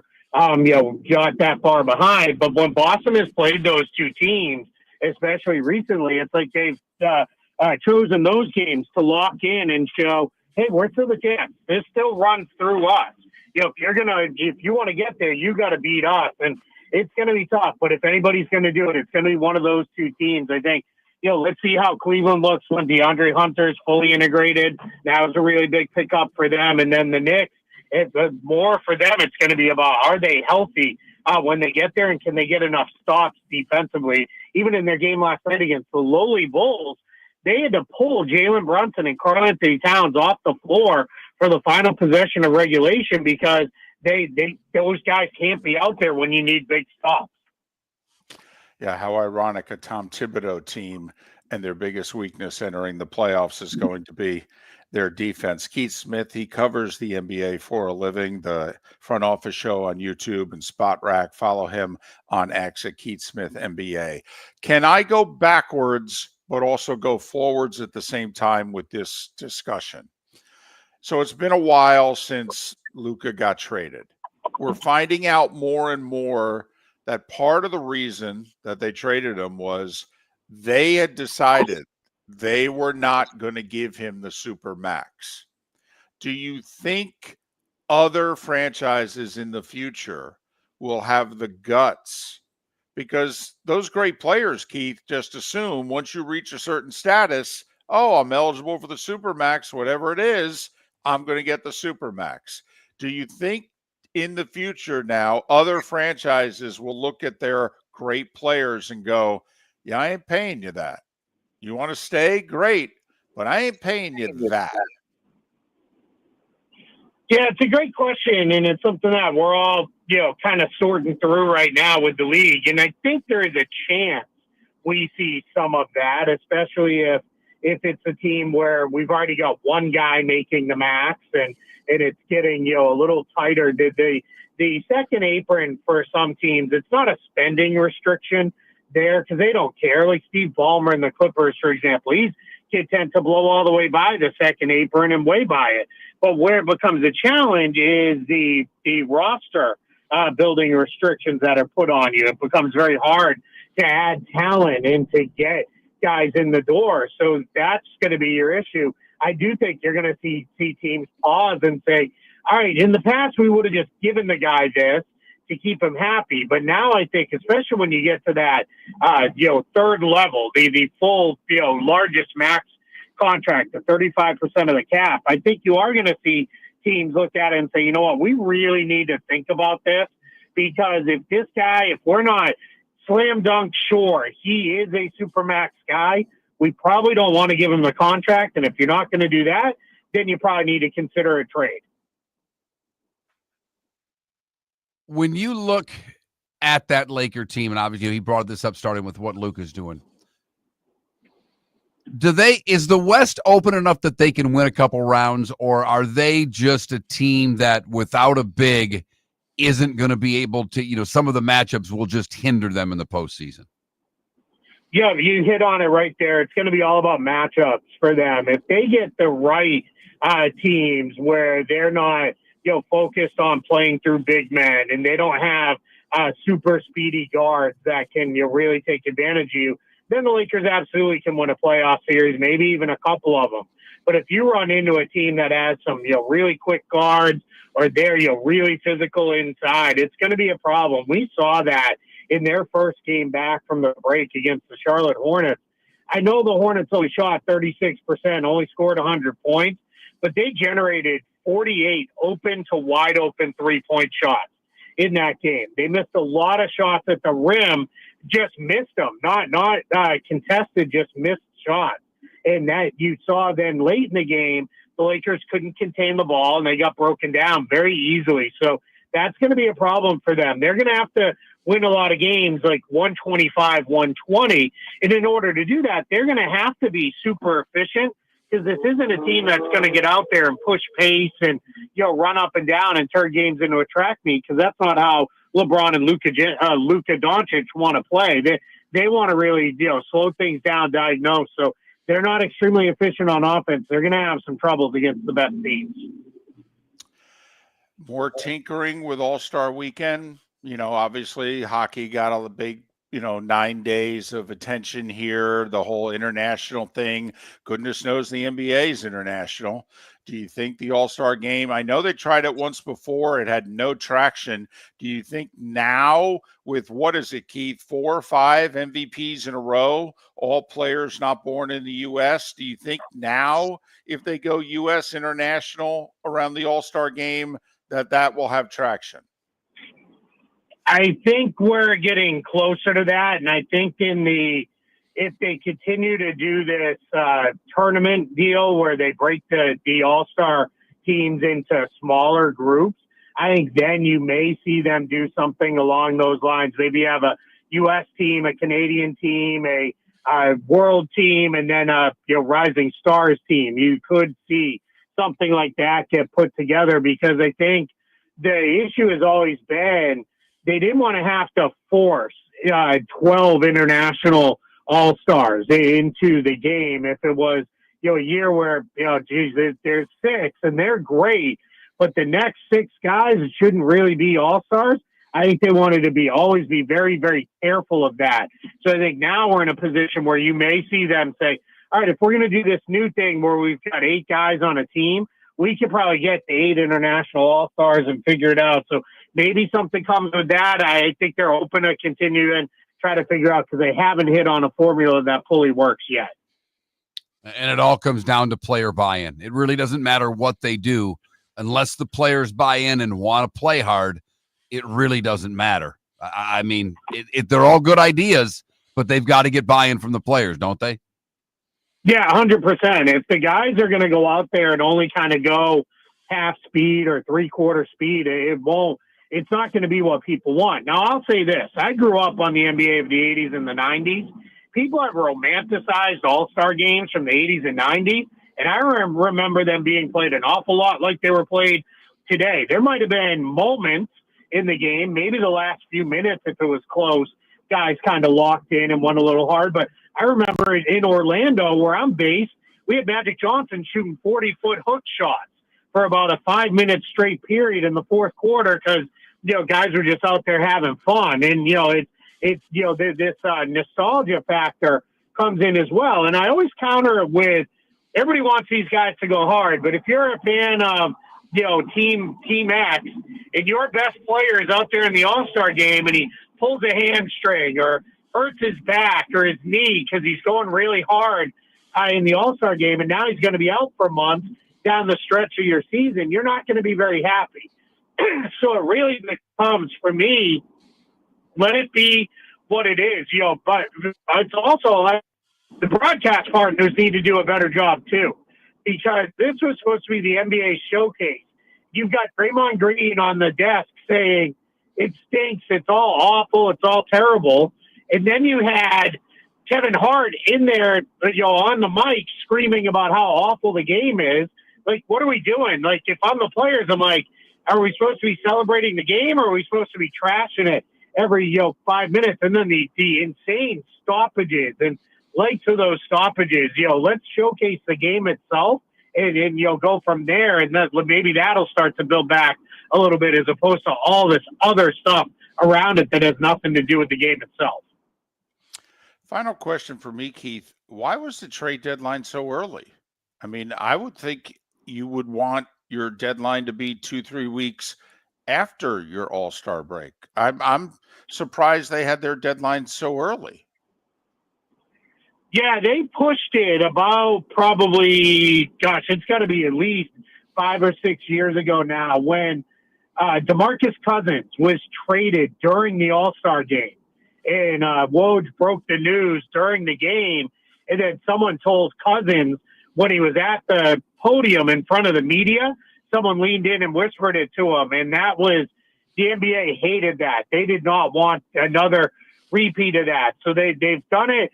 They pushed it up ahead of the All-Star break, in part because the teams don't want to go through these massive changes with only a month or so left in the season. They don't feel like there's enough time to really integrate and figure out who you are. As they put it over and over again, it takes time for these teams to kind of re-gel, especially if they make big moves. So that's why the trade deadline falls ahead of the All-Star break now, is because they want to give teams that time to really gel, reform, and be what they're going to be going into the postseason. Keith, thanks for making time for us. I hope the pickup line and drop off went okay, and stay warm. We'll talk to you again in March. I appreciate it. Thank you so much for having me. Keith Smith, who covers the NBA for Spot Rack and the YouTube Front Office Show, does a really good job. Follow him on X at Keith Smith NBA, Keith Smith NBA. Wembanyama out for the year with a blood clot in his right shoulder. They think it's a one-time thing, and that's it. Let's hope so. I mean, going to be a superstar. Not a star, going to be a superstar. All right. Let's hope it's just that. Don't want to see the elite young talents in any sport have their careers cut short. That would be awful. It would be for anyone, especially for someone with all the talent he has, someone that seems to love the game, play every night, a guy that you actually want to root for, who's not really involved in load management. Did you see some of the clips? He was actually playing hard, and guys were looking at him like, kid, we don't go at that speed here. And he's looking at him like, yeah, I only got one speed. Don't know what to He tell you. was Defensive Player of the Year this year. So let's hope it's just a one-time blood clot thing like Brandon Ingram, and he can go on and have the long career that we all think he'll have. Miller and Moulton. Pat Kirwan's going to join us coming up on the other side. Plenty of football things to talk about. Pat Micheletti in 45 minutes will put a wrap on the Four Seasons, the hockey, Canada in overtime again. I will say, Mark, 15 years ago when we took Canada to overtime, they were better. They were deeper. We just had a really good third period, and our goalie stood on his head. They play a 7-game series. You don't know who's going to win that 7-game series now. We really are equals to them in hockey. 100%. You just can't leave a McDavid open in the slot in overtime, for crying out loud. Pat Kirwan next. Racing like you've never seen before. From Jeeps that bog down to the outlaw who will defend his title. At the final race of the season, we're going Swamp Buggy Racing. Sunday, March 2nd. Don't miss the Bud Cup Finals for the World Championship. Tickets including VIP tour and kids prices are available at swampbuggy.com. Don't miss the season final. It's Florida's oldest racing tradition. Sunday, March 2nd at Florida Sports Park. Off exit 101 in Naples. Get tickets at swampbuggy.com. American Paint Supplies, for nearly 30 years, is your one-stop shop for all your coating needs. If you are a designer, a contractor, a professional painter, or a weekend warrior, American Paint Supplies is the place where experts go to get expert solutions. At 6100 Shirley Street in Naples off of Pine Ridge, American Paint Supplies delivers the best solutions with the best products with the best support. Meet Gene and his team today at American Paint Supplies. Call 239-566-2700. That's 566-2700 or online at AmericanPaintSupplies.net. Sleep problem but don't want to wear a CPAP mask? This is Mark Miller for Sleep Treatment Direct. The mask wasn't working for me, and I didn't think I had an alternative. I do. We all do. They have such simple alternatives with greater success than the mask. Visit SleepTreatmentDirect.com.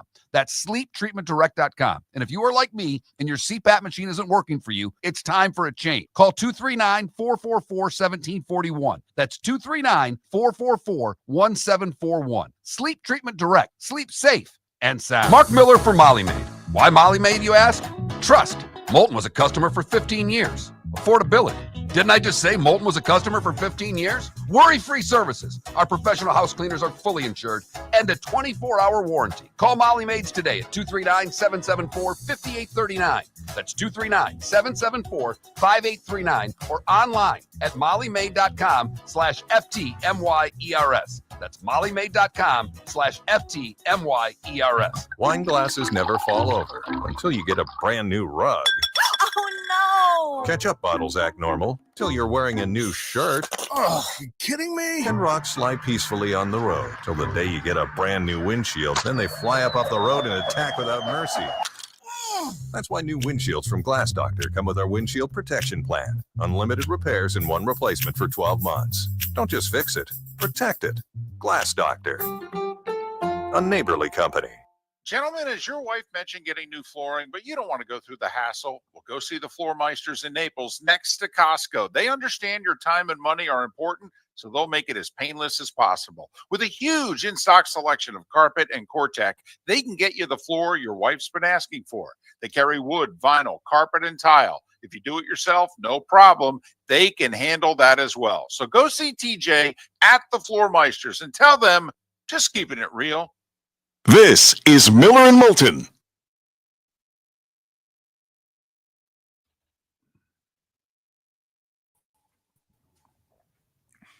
Good morning, Pat. Good morning, boys. It's funny you're sitting here. Watch a hockey game? Of course. How good was that, huh? That was great hockey, but I was the whole time I kind of think Canada's going to win this thing. We had a lot of chances early in that overtime, but Yep. that goalie made some plays. Well, keep it rolling. It was good for hockey, wasn't it? Yes, it was. A lot of guys that don't watch hockey watch that. We're just wondering, like, there's 14 NHL games tomorrow. First off, do people watch hockey who don't normally watch hockey after this tournament? But also, Pat, if they do, you know, the regular season is not going to compare to the product they just saw. I think that the fair weather fans won't come back. They came for the event, and they'll be back. You know, you tell me. When we won the Olympics back in the day, it was running. Did that cultivate a larger fan base? It began the process. Yeah. Gretzky getting traded to the Kings was probably as important to U.S. hockey. Yep. The one thing the 80 Olympic team did as far as the NHL, Pat, how I remembered it, and I was a teen, is that so many guys then went and played in the NHL. Yes. All right. Morrow with the Islanders, and they win the Cup 4 months later. But, you know, Pavlich went to the Rangers. You know, Silk played with the Rangers. Herb Brooks ended up coaching the Rangers shortly thereafter. You know, so Broughton and Christian, and I mean, so many on that team then went into the NHL, and you kind of went, oh, yeah, oh, wow. So, you know, it was a beginning. Yep.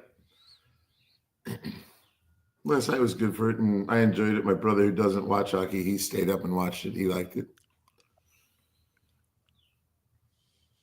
You know, only because I go to so many hockey games, I've come to understand the game and appreciate it. And I just sat there going, this is really good.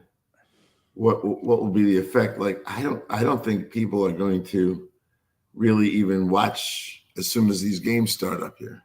I think they're going to be back to what they always are, unfortunately. My hope is they take the next 6 weeks off and don't watch till the playoffs, because the playoffs will at least resemble what they just saw. Yeah. Yep. Who won that Jacksonville, Florida Gulf Coast basketball game you did? FGCU. They own Jacksonville. Oh. They've beaten them 7 in a row and 15 of 16. Wow. The girls' team still good? Yes, Yep. they are.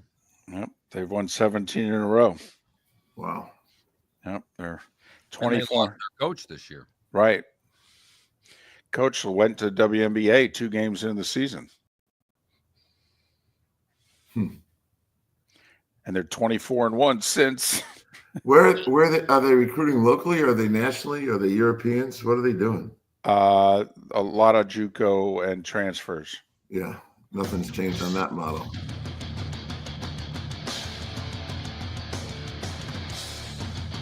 You're listening to Miller and Moulton, coming at you from the Floor Meister Studios. Floor Meisters, keeping it real. And now, here's Mark Miller and David Moulton.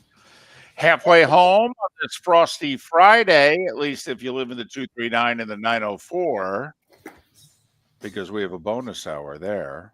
Pat Kirwan, kind enough to join us once again. He of SiriusXM's NFL Radio, moving the chains 3 to 7 during the season. He also does a show on Saturdays and then works Sundays with CBS's NFL Today show.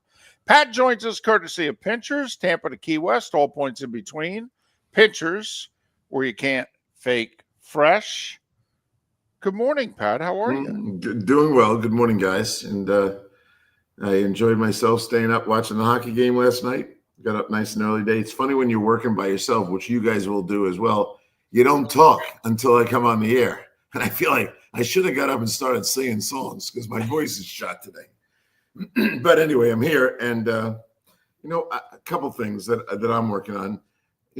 People talk about trading for Debo. The contract's big. But here's the thing. Would you trade for a guy that has 39 dropped passes, 39 of them, and his drop ratio is 1 every 13 targets is a drop?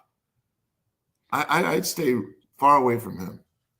I also don't think he's a great route runner from what I've seen in person. I mean, he's skilled, obviously. He's athletic. He's unbelievable after the catch with the ball. Right. Yeah. He's dynamic once he has the ball. But to me, Pat, he was never the guy that they wanted to go to on 3rd and 6 when you needed a precise route, you needed the catch, you needed to move the chains. I never thought Debo was that guy.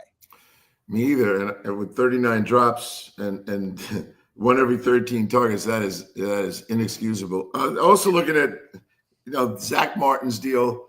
This is what happens. This team should have said goodbye to Zach at the end of 2023. They didn't. And now they are stuck with a real bad cap charge on this thing, $26 million. That's the 3rd highest dead money on the team. And now he's retiring. And they can't afford to be $26 million more, even if they split it up. It's not good. And then there's Tyreek. I laugh when I hear about Tyreek. Tyreek's contract is almost impossible to say goodbye to him. And they're talking, well, we're not sure we're going to keep him. You're going to have $57 million of dead money, and you're already over the cap. So, yeah, they're going to get a boost, but that boost is going to be absorbed immediately by the over the cap charges. Oh, here's one for you, Mark. I look at everybody's cap percentage for the top 3 players on their team. I just wrapped it up yesterday morning, and it's unbelievable. How about these 3 teams? Kansas City, 46.5% of the cap on 3 guys. Now, they'll hopefully get out from under some Kelsey money here.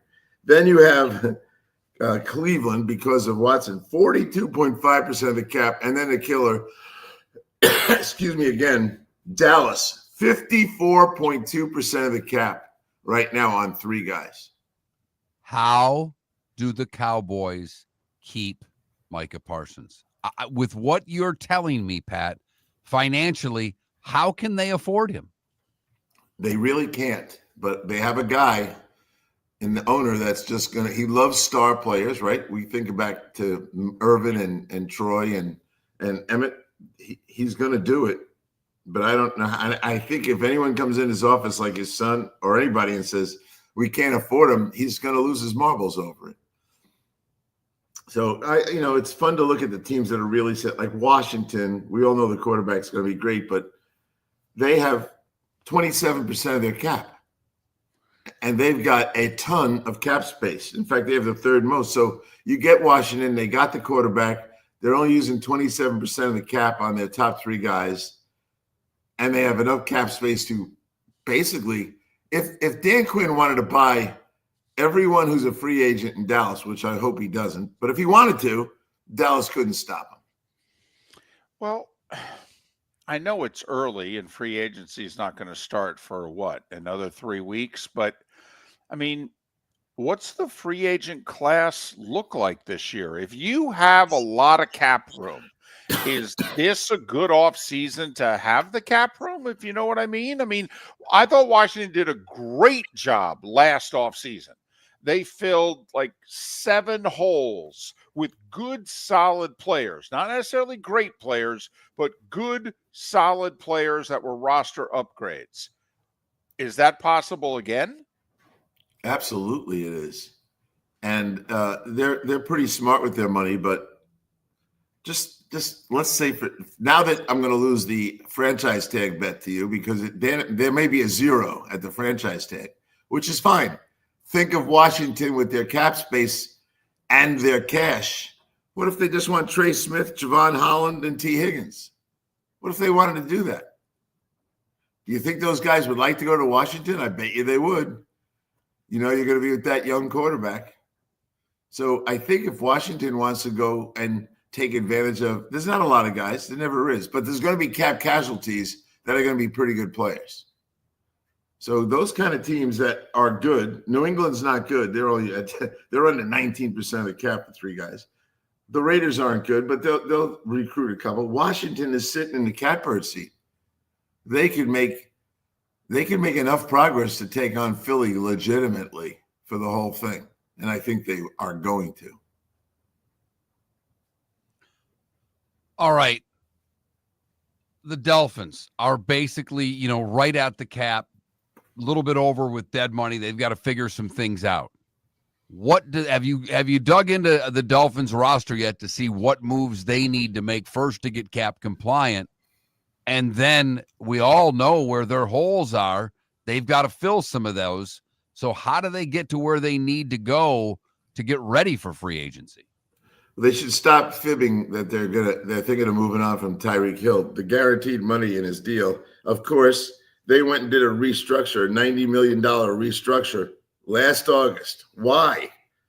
They did it. Well, on March 14th, he has a $1 million roster bonus. They'll just pay that if they want to. But it's the one on August 31st. It's $16 million. And so what are you going to do?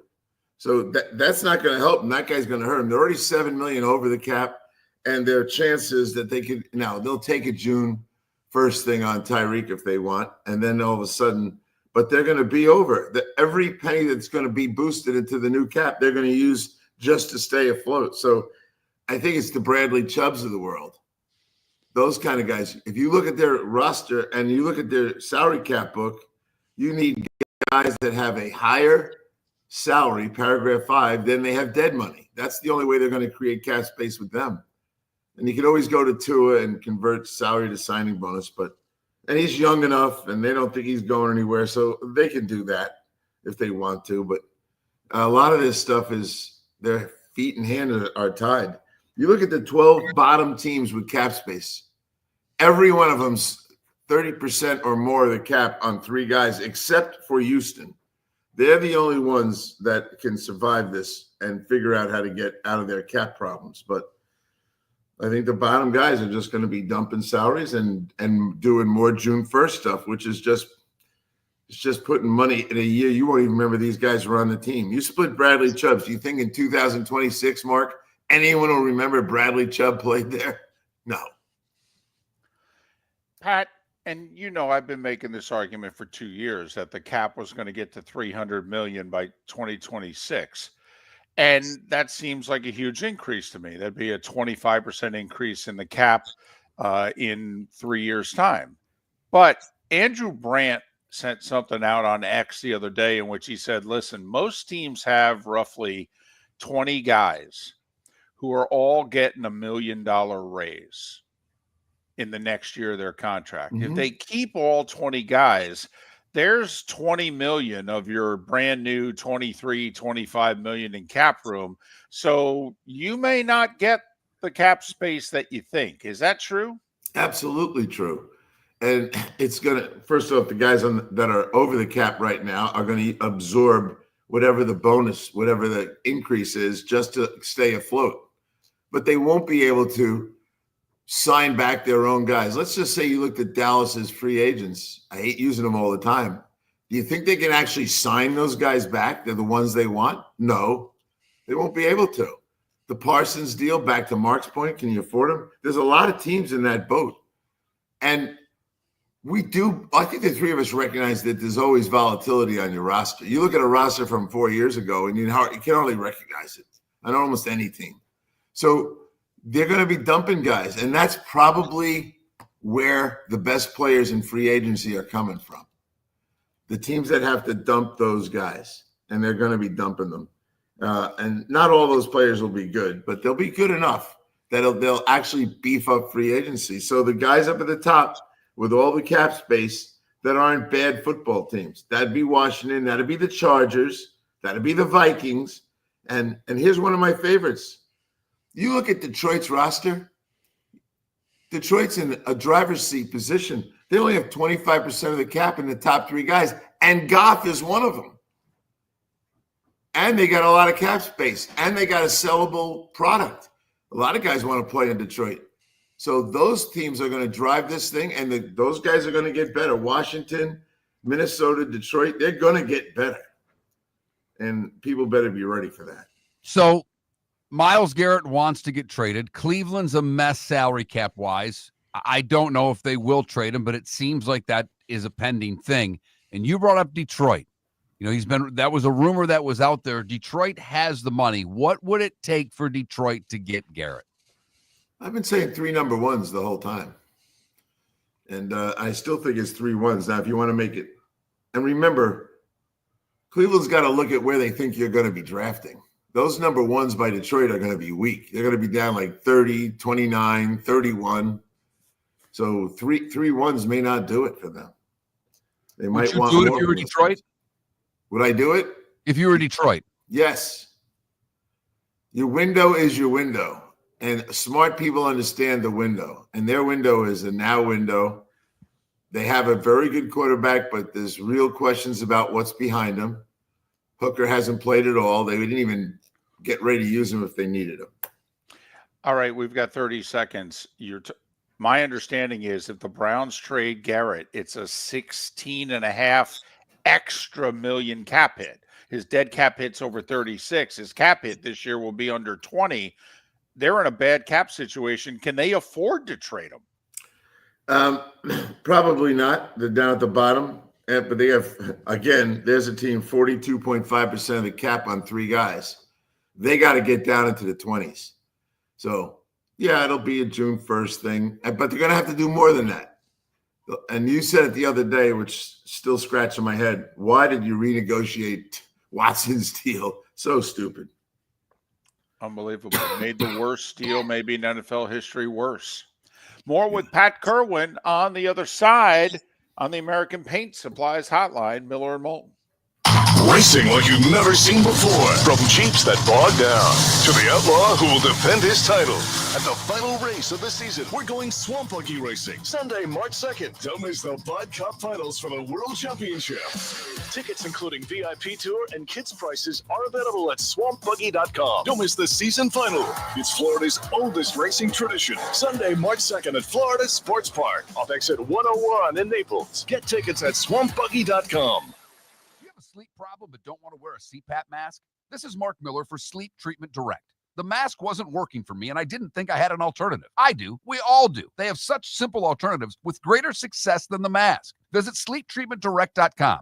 That's sleeptreatmentdirect.com. And if you are like me and your CPAP machine isn't working for you, it's time for a change. Call 239-444-1741. That's 239-444-1741. Sleep Treatment Direct. Sleep safe and sound. American Paint Supplies, for nearly 30 years, is your one-stop shop for all your coating needs. If you are a designer, a contractor, a professional painter, or a weekend warrior, American Paint Supplies is the place where experts go to get expert solutions. At 6100 Shirley Street in Naples off of Pine Ridge, American Paint Supplies delivers the best solutions with the best products with the best support. Meet Gene and his team today at American Paint Supplies. Call 239-566-2700. That's 566-2700 or online at AmericanPaintSupplies.net. Gentlemen, as your wife mentioned getting new flooring, but you don't want to go through the hassle, well, go see the Floor Meisters in Naples next to Costco. They understand your time and money are important, so they'll make it as painless as possible. With a huge in-stock selection of carpet and Cortec, they can get you the floor your wife's been asking for. They carry wood, vinyl, carpet, and tile. If you do it yourself, no problem. They can handle that as well. So go see TJ at the Floor Meisters and tell them, just keeping it real. This is Miller and Moulton.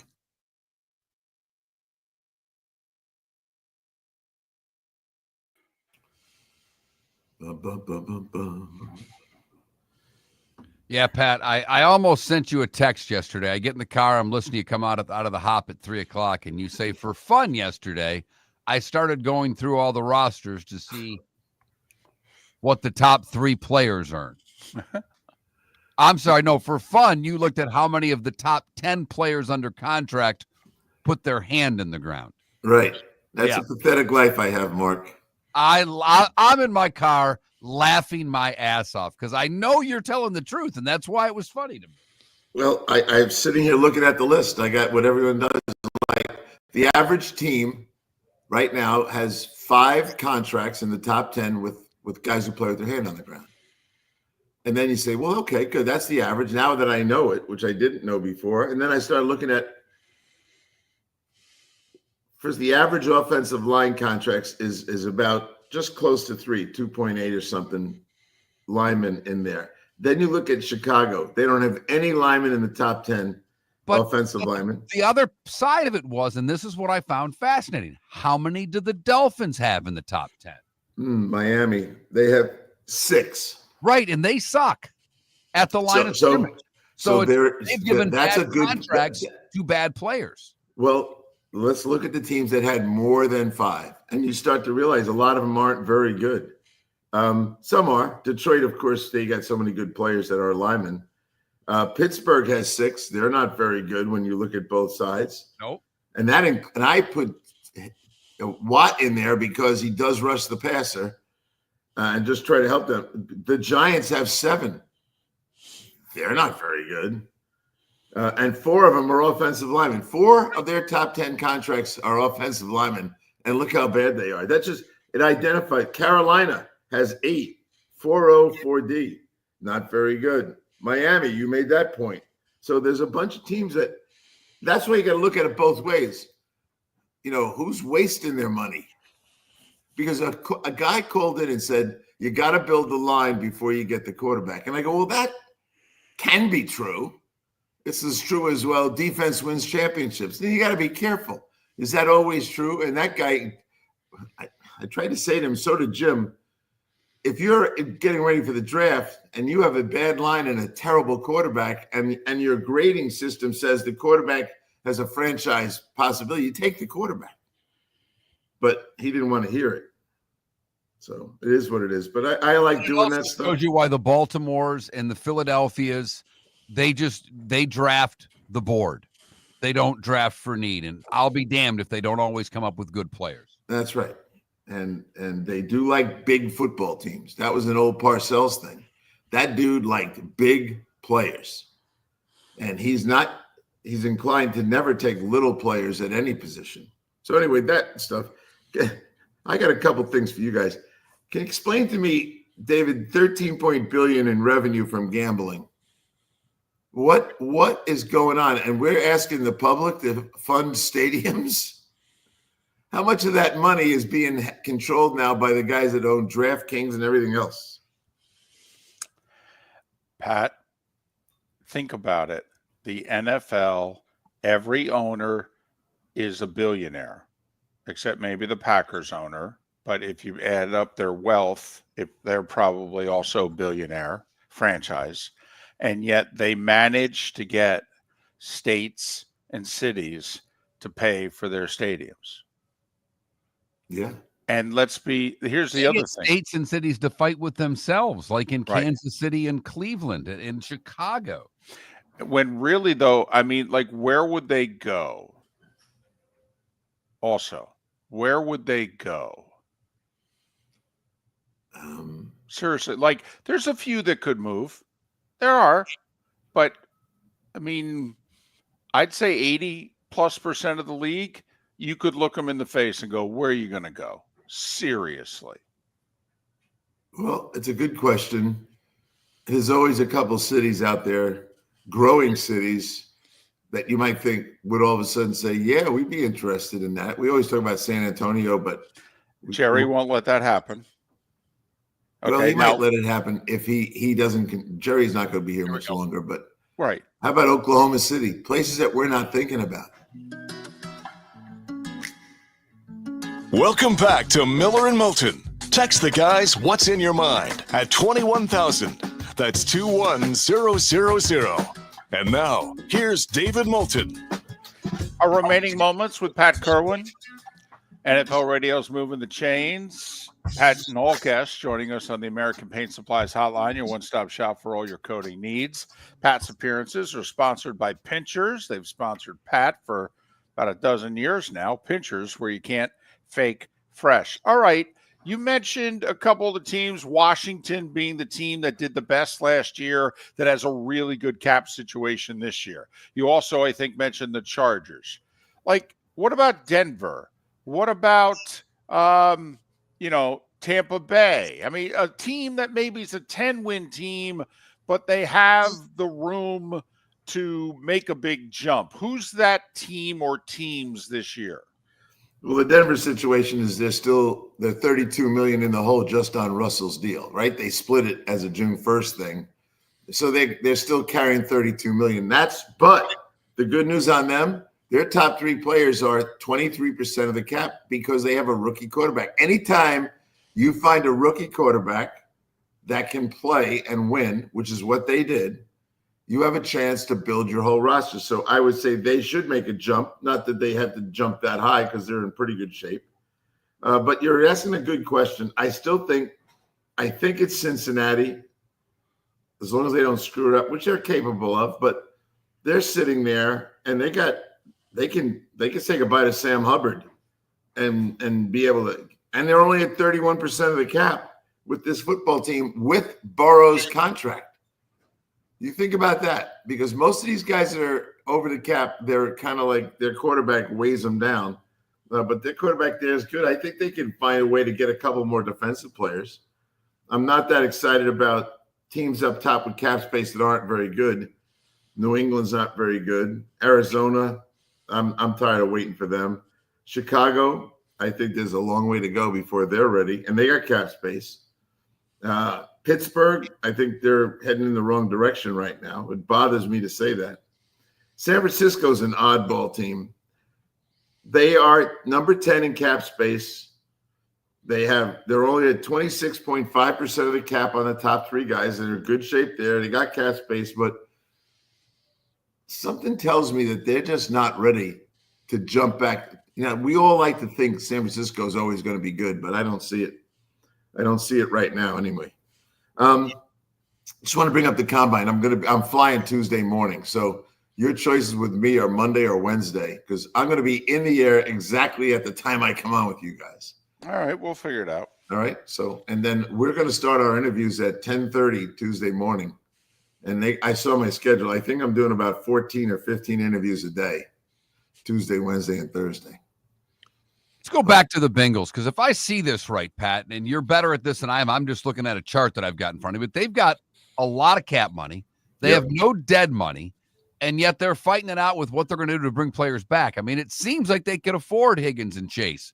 Can they? They can, but they have been budget conscious forever.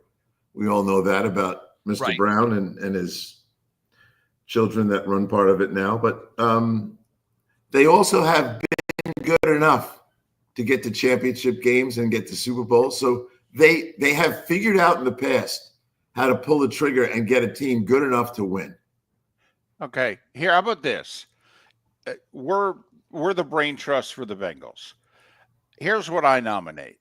I don't want to pay T. Higgins what he wants. I'll give it to Godwin, and I can get him for $12 million less a year, and he is a number 2 receiver, and he's great out of the slot, which is good because Chase is a flanker. So I'll pay Godwin $12 million less. He is a number 2 and a really good one. We developed our number 3 receiver last year. I've just saved $12 million. He might be a better fit. And I'm going to re-sign Hendrickson. I'm going to give Chase the money, and I've got money to get the 2-3 guys I need on defense. I'm all for your plan. Now that's a giant step towards your new career. That one works. Mark, we may be losing a friend. He's going to be. If you see him buying suits, let me know, because that means he's out. Oh no! If I got to buy suits, I'm not interested. He's lost all interest with that, Pat. All interest. I don't You know. know, He's waited his whole life for it, Mark. Pat, another team that I'm interested in your thoughts on are the Packers. Another team that's got a lot of cap money, a team that's really young, the team that seems to be up and coming that could use a player or two to change the way that people think about them. Do they have the ability to get that done this offseason? They certainly do if they want to. And they've got a couple dumps like Alexander. They can dump him and create more cap space. And again, there's a team with their quarterback in place, and they're under 30% of the cap on the top three guys. They have space. They have a reputation, which there are people that would love to go to Green Bay, and they're under 30%. So they got everything under control the right way. Don't they have to also, though, because they're not good enough? Like, if you're in Green Bay right now, you're like, hey, we're good, but we're not good enough. I mean, last season alone, lost to the Eagles twice, lost to the Lions twice, lost to the Vikings twice. I mean, don't they have to go get some guys because, quite frankly, they're not good enough? They're wasting their time if they don't. Well, there's a difference between who's running it, and I'm nothing against Brian Gutekunst, but when Ron Wolf had it, and I worked with Ron right up to the day he left for Green Bay, but when he got there, first thing he did was get Reggie White. So back to Mark. Is this a team that should be after Miles? I mean, their history of getting great players. They don't get a lot. They just get a couple of great ones. No, we said they did it twice. Reggie White and Charles Woodson. And both times, oh, by the way, they won Super Bowls. Right. So should they be after Miles? Yes. I agree with that. They have the space. Their budget is in good place. They have allocated the money the right way. And they've got some guys that aren't living up to why they were drafted, right? That young pass rusher they took is not doing it. So that's the kind of place like they should be thinking about a big deal like Miles. Well, and that's why I'm confused with where the Bucks are cap-wise, Pat. They don't have a lot of room. They've got, a pretty good deal with Baker. Where are they with their three players in percentage? And why are they so not upside down, but so up against it cap-wise? Well, they are 33.6% of the cap for three guys. To me, there's still some effect of the Super Bowl run, the Brady era, everything. There's still a couple of guys in there that way. I talked to the center, Barton. He's a great young player. They have a nice offensive line, and they pay those guys. And I think they'll be fine. But they may be the next team that David says, you know what? They're just not good enough to win. They're good enough to be in the playoffs. They're good enough to probably win their division. That doesn't mean they're good. I think they're going to be one of those teams that's just two or three guys short of doing it. And they'll blame Todd Bowles, and they shouldn't. But they will. They'll say Todd can't get it done. Very quickly, how's Jacksonville cap-wise? Jacksonville is at 22%, which is great, of the cap for the top three guys. They've got space, but they're 17th in cap space. When they dump Christian Kirk out, if they dump him, that's a $24 million cap hit. It's only 13.5 dead money, so they're going to land up with $9 million more cap space, something to that effect. And I always preface my remarks on that because I don't know if they want to do it over two or one. Right. To me, I do it over one and get rid of it.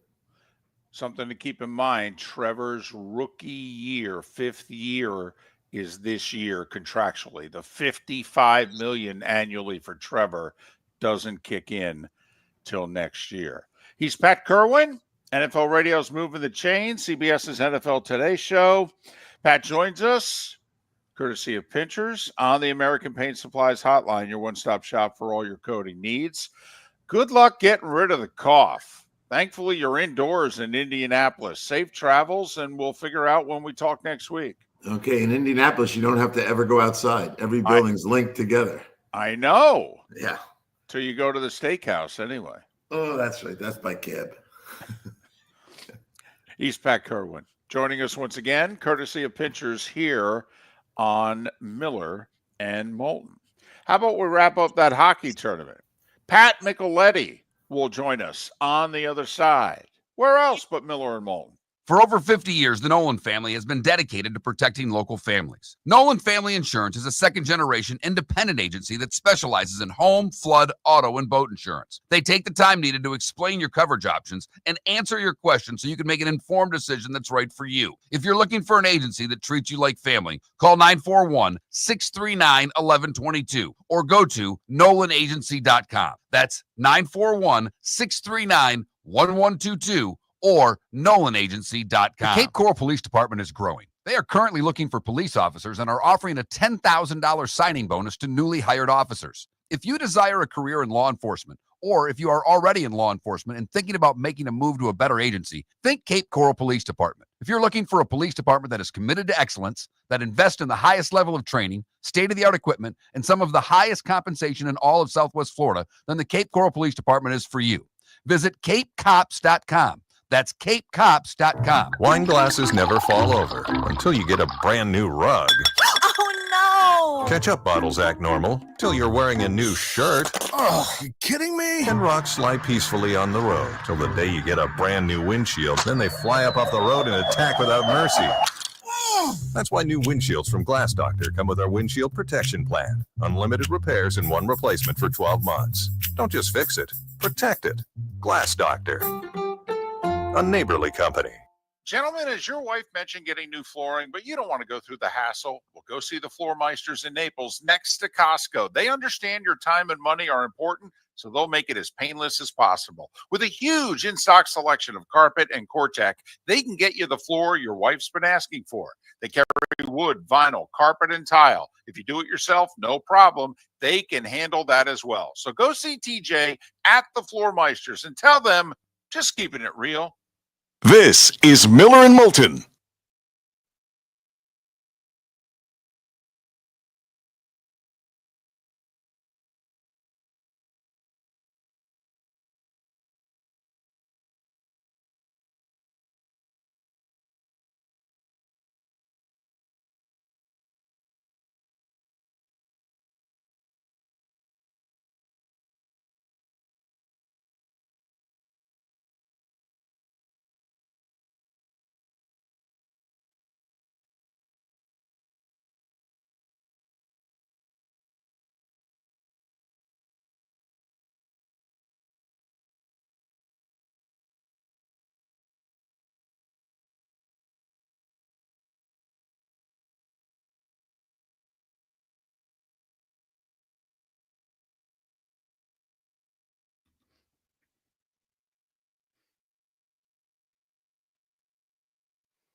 Well, we'll certainly take Pat on Monday, but it's up to you.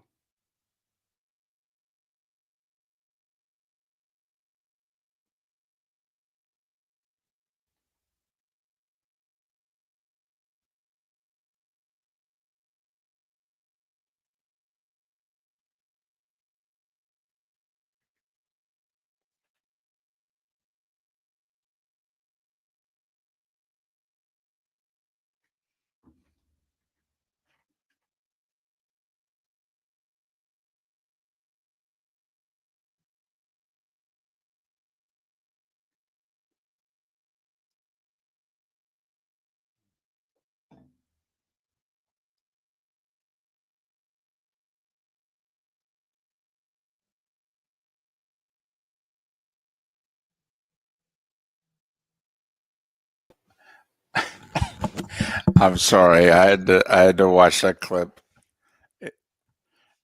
It was sent to me with a message, and I just sorry. Well, here's my thing. I'm wondering if he means you want a Monday? It doesn't matter. I mean, I just let me text him. Let me just if it's going to be only one time next week, then I would say Wednesday. But once you get them on site, you know how hard it is to sometimes get them. I'm going to text him.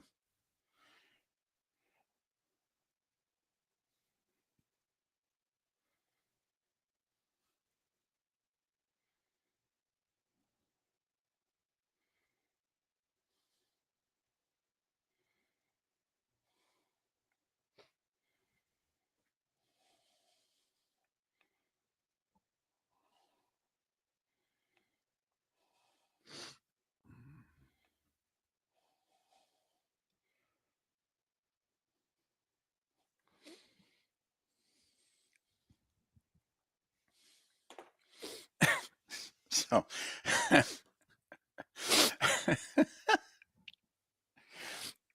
I'm laughing because I used to watch these teams in Fargo.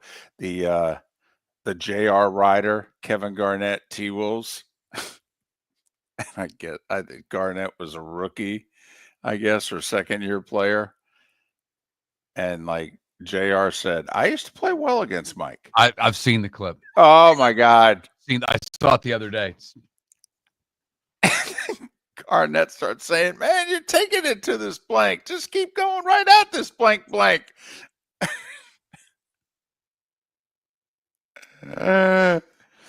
Golly. Damn funny.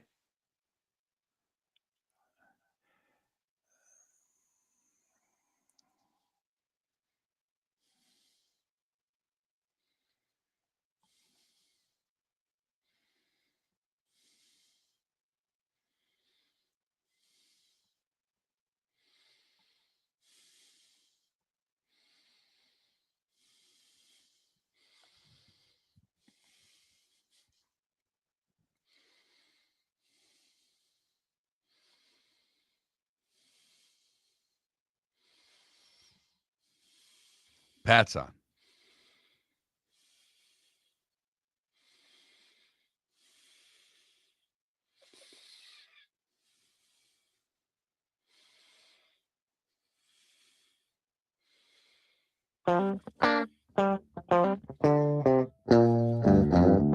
You're listening to Miller and Moulton. And now, here's Mark Miller and David Moulton. Kicking it around on this frosty Friday. And we said frosty because it's chilly where we are. I mean, in the 30s in the 904, low 50s in the 239. We're going to get laughed at by our next guest by saying that because, well, he calls the Twin Cities home, Pat Micheletti. All right, analyst, Minnesota Wild hockey, K-fan in the Twin Cities, Big Ten Network. Follow Pat on X at PatMick2626, PatMick2626. Do I dare bring up the weather to someone in the Twin Cities in late February? Yeah, you really don't. Although we're going to have a heat wave today. I think it might reach 16 degrees, but we've had 40 below wind chills basically all week, and now we're finally starting to turn. So hey, I'm gonna get outside and sunbathe and you name it today, guys. Well, Pat, Mark said he may have to put on pants to play golf today. These are tough times, Pat. Oh, I feel bad for him. I hope he survives. I'll do my best, Pat. I really will. Right. Obviously, this tournament was a huge success. It would have been a bigger one for most of us in the States if Austin Matthews would have buried one of those three chancers before Connor McDavid got his. How much of a boost, if any, will this have on the remainder of the NHL regular season? Well, I hope they build on it. Number one, you can't just say, oh, it was a great tournament. Stop. The message has got to be how great this was, how great all of these players that are going back to their teams, get out and watch them on TV, listen to the radio, but continue to keep it in the forefront of the media. And really, guys, I think one area where the National Hockey League has not done a great job is market their stars. Look at the NBA. I mean, and every hockey fan knows who, LeBron and, we can go down the list, right, of the great players in the NBA. And that's because they market them. They, they're always out there. And I think when you have a Connor McDavid, a Nathan McKinnon, a Jack Eichel, a Matthew Tkachuk, a Brady Tkachuk. I mean, people now they know who they are, but let's really get to know them. And I think that's the key and the challenge going forward for the National Hockey League, because I will tell you, the U.S. versus Canada, it brought in every American, every Canadian, although the Canadians are all hockey anyway, but for the American fan, it brought in everybody, and they got a look and a taste of what this beautiful game can bring you, and hopefully that'll carry them forward to want to watch more.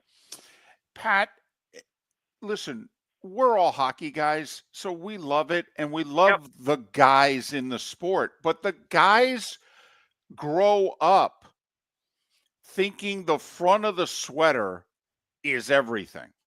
And they never talk about I.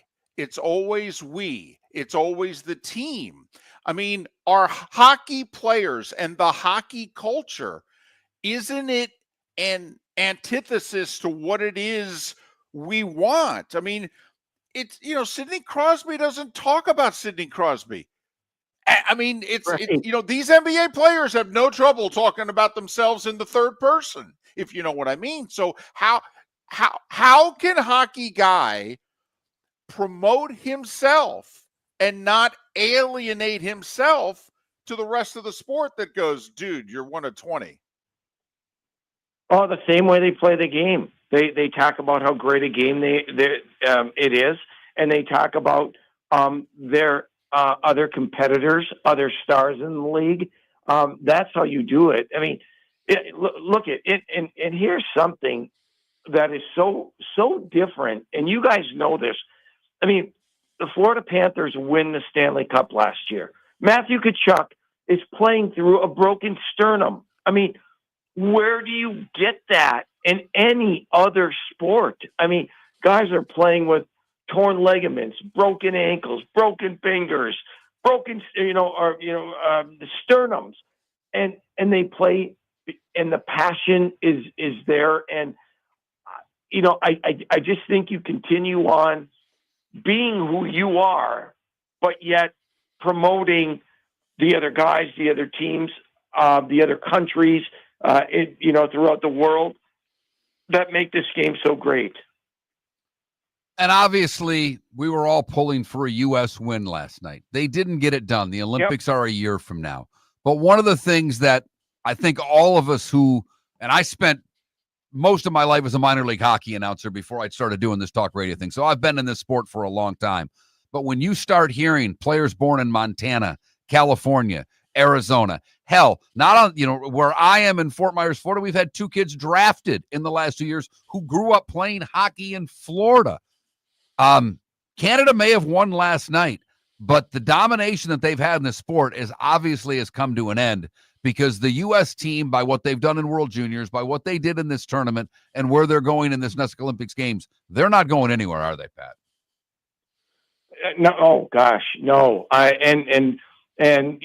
we're all going to be as sports commentators and hockey aficionados, second guessing why wasn't player A, B, or C on the team, and why did they take this team, and this guy wasn't as good, and I mean but that's about talking about the league, right? That's about talking about the players. But the bench that the U.S. has, I could name 5 to 10 guys right off the top of my head, and that's just off the top of my head, that were highly considered for the team, that maybe should have been on the team. And so that's to show you how far USA Hockey has come. And listen, a big credit of why this is happening goes to the commissioner of the league, Gary Bettman, who had the guts to say, okay, we can make it work in Florida. Well, they have 2 teams there, right? We can make it work in Dallas. We can make it work in, San Jose and all these other places. And all of a sudden, we're not a regional game anymore. We are, U.S. wide. And so I think from that perspective, you're seeing guys from everywhere. And that's just, that's great for the game, great for the league, and great for the fans.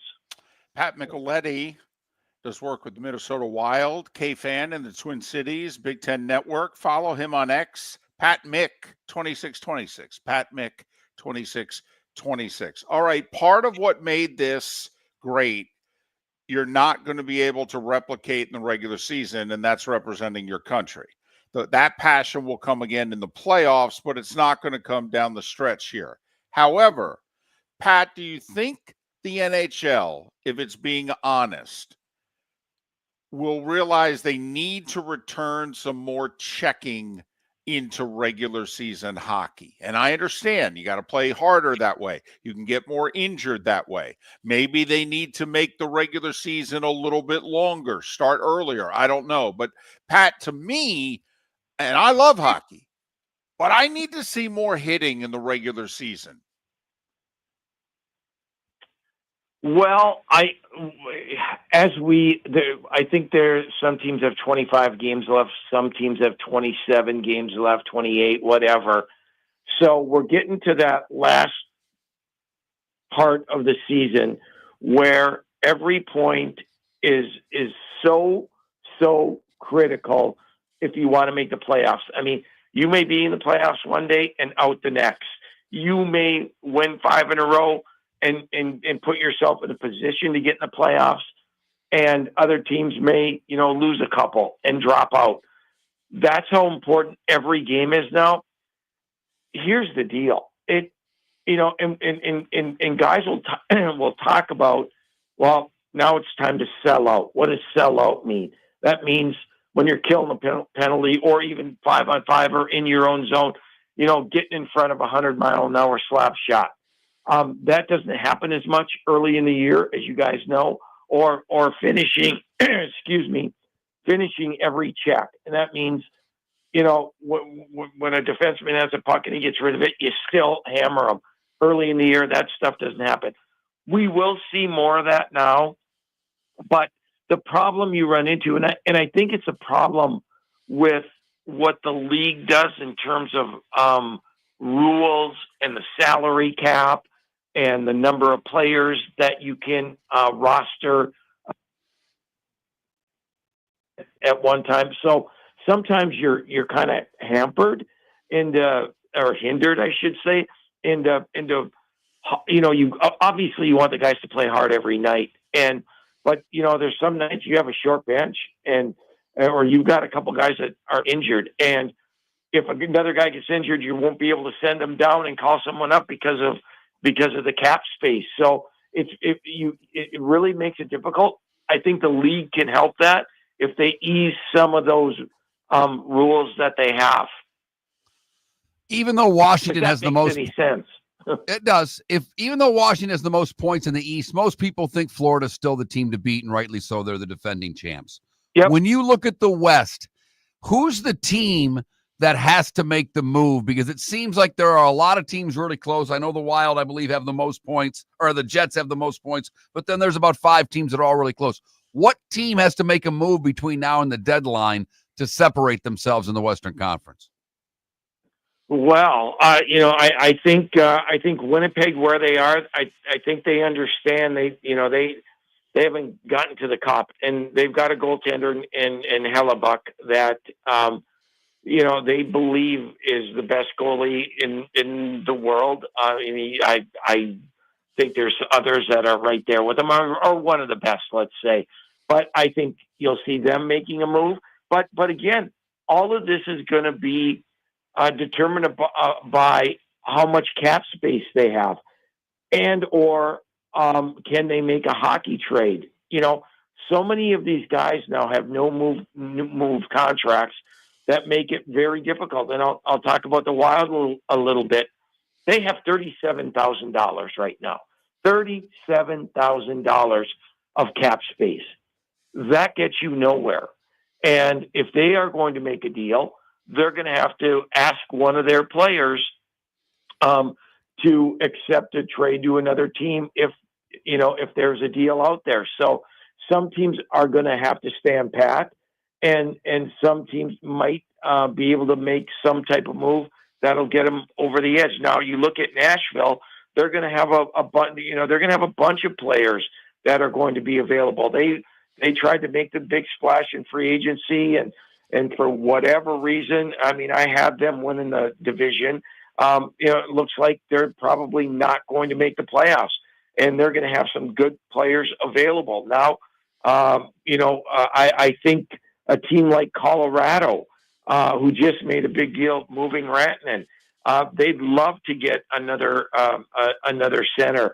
Are they going to have enough cap space to do it? So it's going to be, and Vegas always right at the end finds a guy to put on the LTIR and work around the system a little bit and bring in a top-notch player. So we're going to have to see. It's going to be an exciting rest of the month because I think the deadline is March 3rd, the trade deadline. So it's going to be a crazy couple weeks. Pat Micheletti, he's going sunbathing later because it's going to reach 15, 16 degrees in the Twin Cities today. Minnesota Wild, K-Fan in the Twin Cities Big Ten Network. That's when you can see and hear Pat. Follow him on X at Pat Mick, M-I-C-K, Pat Mick 2626, Pat Mick 2626. Pat, thanks so much. Really appreciate you making time for us. All the best, and hopefully we can talk again after the deadline. Sounds great, guys. Appreciate you having me on. Have a great day. Pat Micheletti, kind enough to join us, talk a little hockey here on Miller and Moulton. The East is a mess. All but like 3 teams can realistically make the playoffs. The West is pretty much 9 teams for 8 spots, Mark. And that's where I think you'll see the, quote, hockey trades. Because there's a lot of teams out of the playoffs in the West, and in theory, they should be willing to make trades. Well, and there's talk Buffalo's going to move players. I've seen a lot with one of their forwards linked to Detroit because they're out of it because, well, it's Buffalo, and that's what they do. Right. But little in-depth hockey talk there. There you go. We won't do a lot of that between now and the deadline. Curious how many of you who are not really into hockey got into hockey in the last 10 days. Found that interesting or found that okay, I'm going to go back, talk off-season football. Baseball starting, right? March Madness. Miller and Moulton.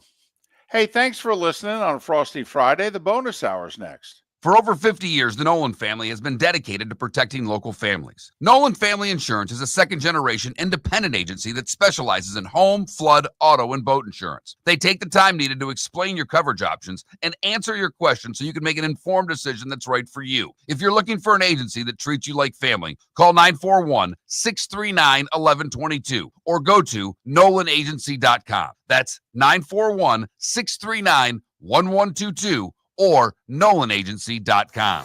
Whether you're chasing peak performance, reigniting intimacy, or simply want to feel your best, Game Day Men's Health creates customized game plans to optimize your health. Call 239-427-3441 for our Bonita Springs and Naples location to set up your free testosterone test and consultation. Mention Miller Moulton Radio Show for 10% off your service. Find your maximum self with Game Day Men's Health, Bonita Springs and Naples, Florida. Call 239-427-3441 today. Mark Miller for Molly Maid. Why Molly Maid, you ask? Trust. Moulton was a customer for 15 years. Affordability.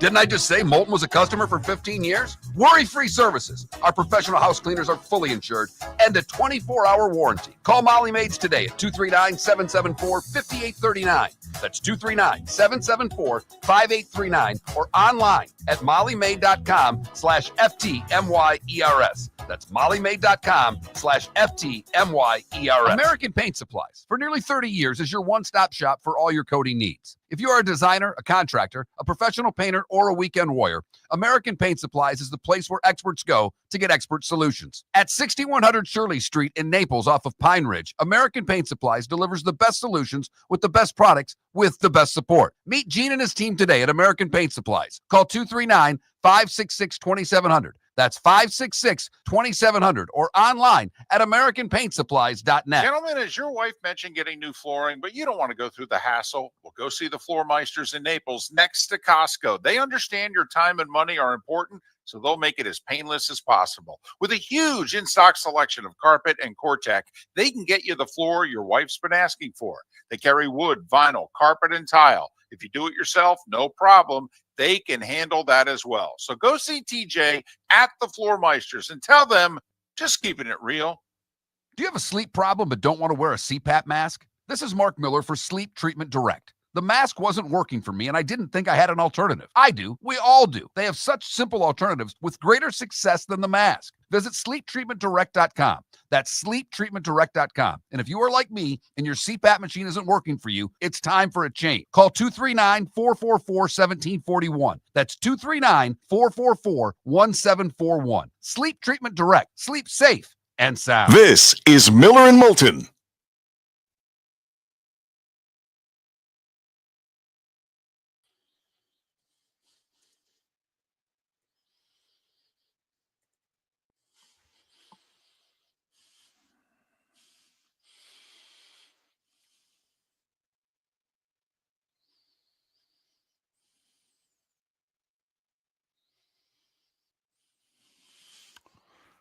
Baxberg, don't you think it adds to the intrigue heading in the Olympics? I mean, one should be like, ooh. Now, to me, what's going to hurt, though, is the time difference. You know, the United States played every one of their games in prime time in this tournament.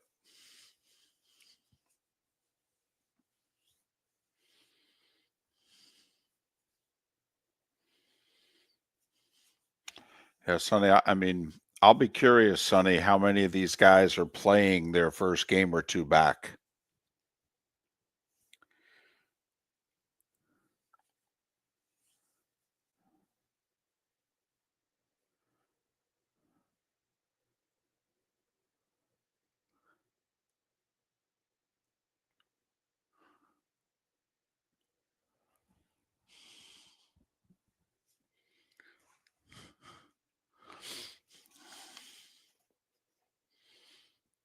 No, Baxberg, I don't think, no.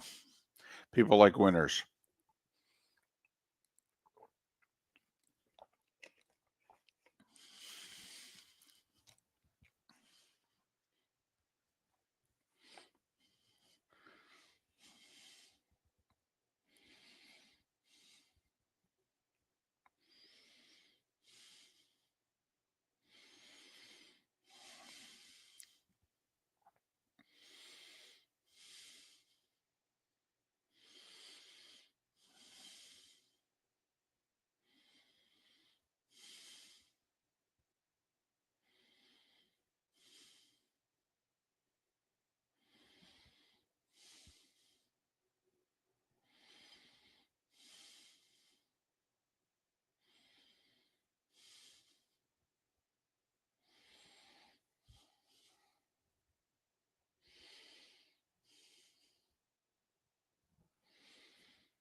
You're listening to Miller and Moulton, coming at you from the Floor Meister Studios. Floor Meisters, keeping it real.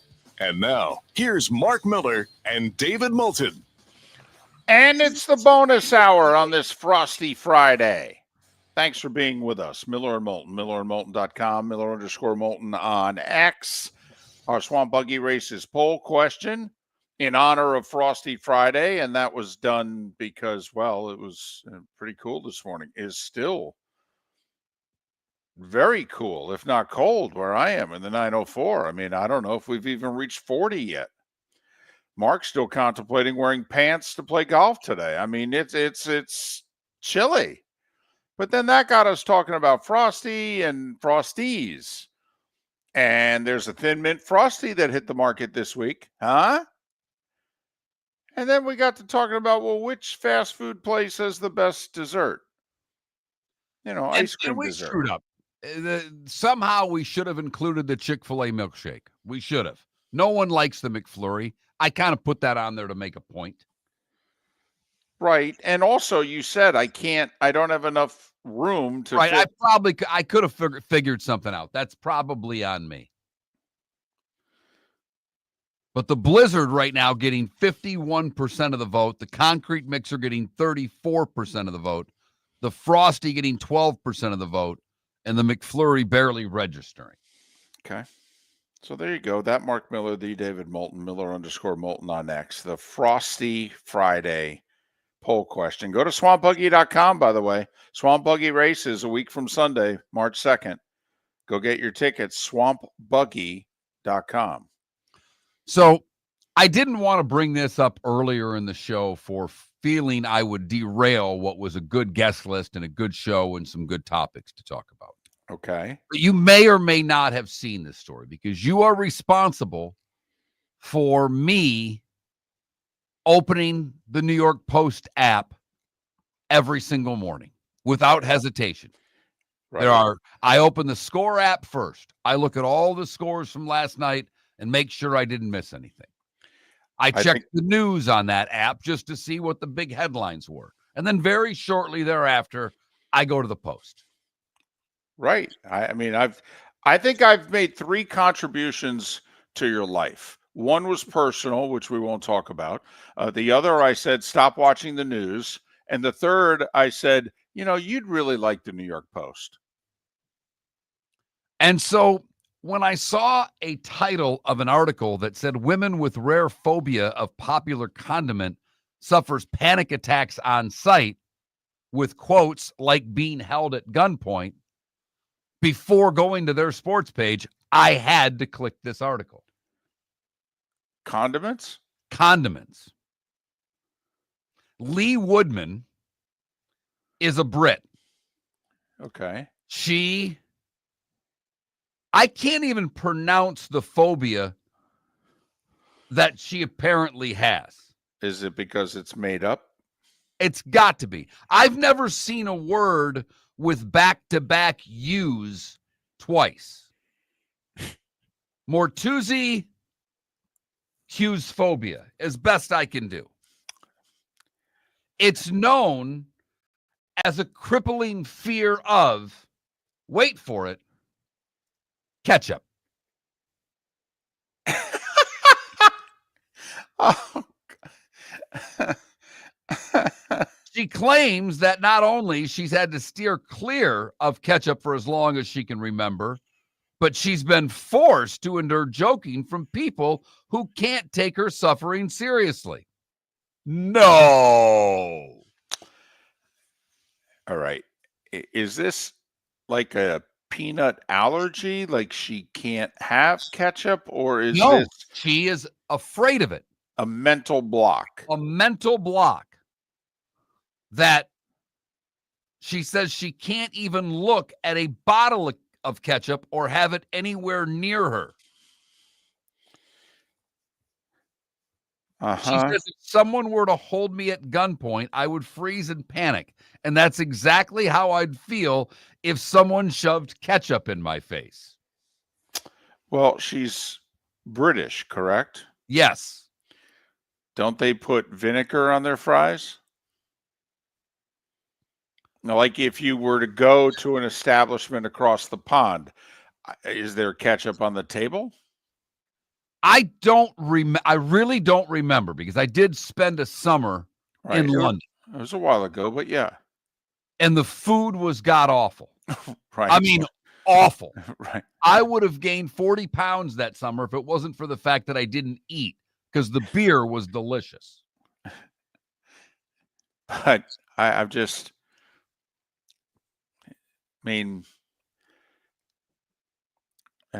wow, that's pretty freaky. I got to be honest with you. Of all the things to stop you in your tracks and make you freeze and feel as if you're going to die. I mean, if she were a waitress where you had to marry the ketchup bottles at the end of the night, I could see that being a problem. I guess she'd have to quit. I don't know, but wow. The ketchup phobia. Any condiments really get you down, David? Well, certainly none to make me freeze. Right? I mean, might be one or two I'm not crazy about, but that's odd. I got to admit, I don't almost not quite good, bad, and ugly material, but no, it was I couldn't resist, but I wanted to wait to a point. And they do the vinegar in Britain, but they also have what is it, that HP sauce, I think it is. That's kind of like I don't know if it's a steak sauce or it's just that's a Brit condiment. Okay. Our buddy Trent, our former producer, he's listening because the show he works on is over. It ended a few minutes ago, so now he's listening. By the way, Trent will be filling in on Monday. It'll be Mark and Trent, Miller and Bally on Monday. And you can ask Trent Bally why it is we can't see our teams without paying $20 a month on Bally Sports. No, there's no relation. Trust us. He wouldn't be working all the jobs he's working if there was a relation. So I don't have a condiment I'm afraid of. I have some that I don't like. Not many.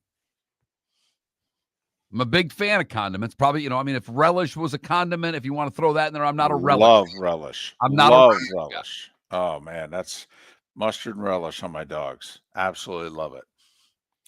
So, but Mark and Trent on Monday, Pat Kirwan, Monday and Friday next week. So you guys will get them on Monday. Okay. So in other words, instead of an NFL segment, it'll be a Lions segment. So that'll be good. At least half the questions will be. Good luck dealing with all that. What you should do, just to trip them both up, you should talk about Cade Cunningham and the Pistons and see how Pat handles that. He loves it when we talk NBA. Oh, goodness. I'm not going to open Trent up for that. He'll be nonstop. He'll be telling me about they're going to be, they're going to get to be a 5 seed or something like that. Miller and Moulton. We only have 2 weekends left of the college basketball season before it's conference tournament time. Just so you know. Now that the hockey tournament's over, you start thinking, what am I going to watch this week? Not a good golf week. All right. No, it is not. Very weak field. The women even are playing in Thailand, so they're playing half a day early. The men are in Mexico. There's 4 golfers you recognize in the field. So, listen, I know in our part of the world, we're not necessarily into this. Iowa State's at Houston tomorrow. The 2 best teams in the Big 12. And to me, it's kind of like, okay, can one of these be a 1 seed or are they both 2s? Nothing wrong with being a 2 seed. Nothing wrong with it at all. But I'm just saying, I'm curious if the Big 12 champion can be a 1 or if it's basically going to be Duke and 3 SEC schools. Yes. Oh, don't scoff like that. It's Alabama, it's Auburn, it's Florida, and it's Duke. And if it's not Alabama, it might be Tennessee, who has a big game tomorrow as well. As Tennessee's on, if they're going to be a 1, then they need to go beat A&M on the road tomorrow. 6-7 matchup. Great game at noon. Tennessee's not going to be a 1. I don't think they are. I think Tennessee needs to come up with one more big win to make sure they're a 2. Well, that would be it. It would be. That would be it. There's no doubt about it. All right. They would be. By the way, just pay attention. It very well could be a system play tomorrow. You were talking earlier this show and earlier this week, we've mentioned that Oklahoma to Miller and Moulton does not look like a tournament team. No. Yet a lot of the prognosticators have them in the field of 68. It's a disgrace. They I'm sorry. host 21st ranked Mississippi State tomorrow. If Oklahoma's a tournament team, David, they have to win that game. Mark, they are second to last in the SEC. I mean, seriously. What is this, softball? Where the entire SEC gets a bid just because? I mean, come on. What are we doing here? They're 3-10 in conference. I don't care that it's the best conference in the country. Come on now. Also, they scheduled hardly anybody out of conference because they went 13-0 out of conference. 13-0. I mean, where are they getting their,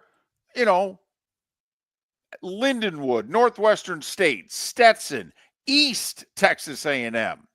Okay? Now, here's where they're getting it. Early in the season, before Louisville was good, they beat Louisville. All right? That Battle of Atlantis tournament, they beat Arizona. They beat Providence. Providence not a tournament team, by the way.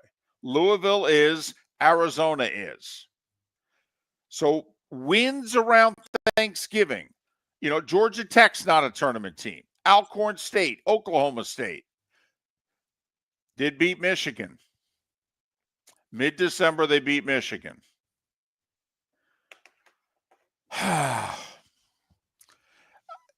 Tied for second to last in the SEC. 3-10.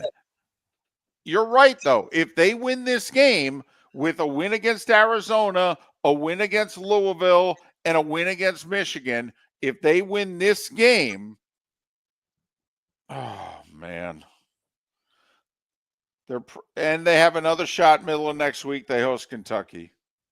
One other game tomorrow night, and I wish Illinois was playing a little better, but Illinois is playing Duke. It is late February to have a non-conference game that's that big. Miller and Moulton. Today was the day when the good, the bad, and the ugly, and what's on tap. It's what we do next.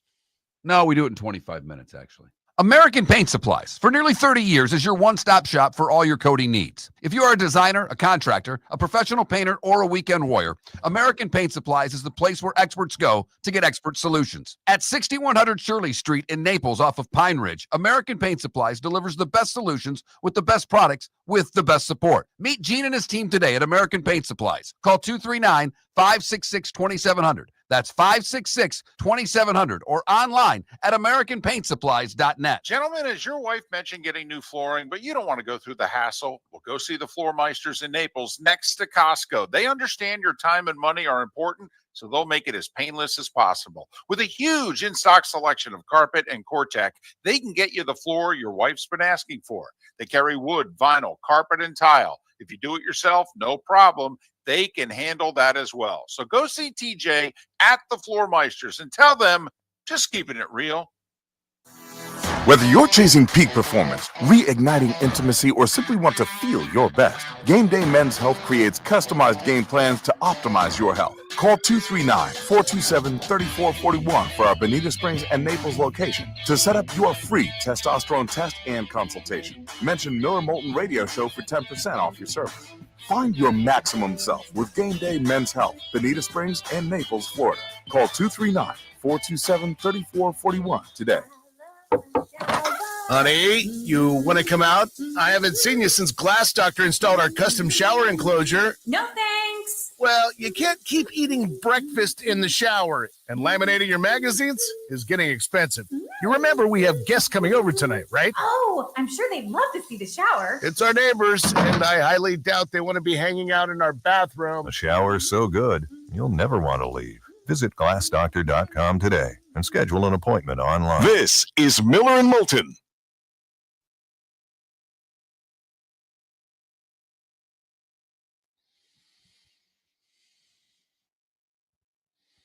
I guess I was just really ready for the show to be over there.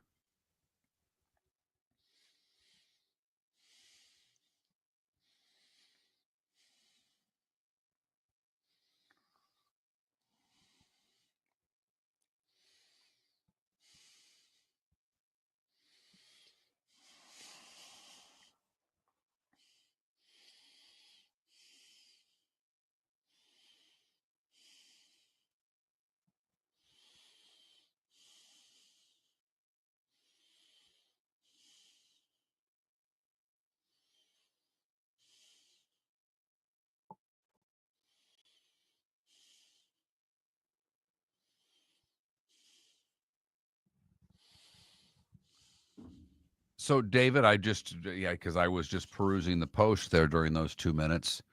Apparently, I don't watch the news. Have you watched CBS's new evening news? I have. Is it bad? I don't like it. I mean, first off, there's no need for a newscast that short to have co-anchors. Okay, that's number one. Number two, also to have two men is absurd.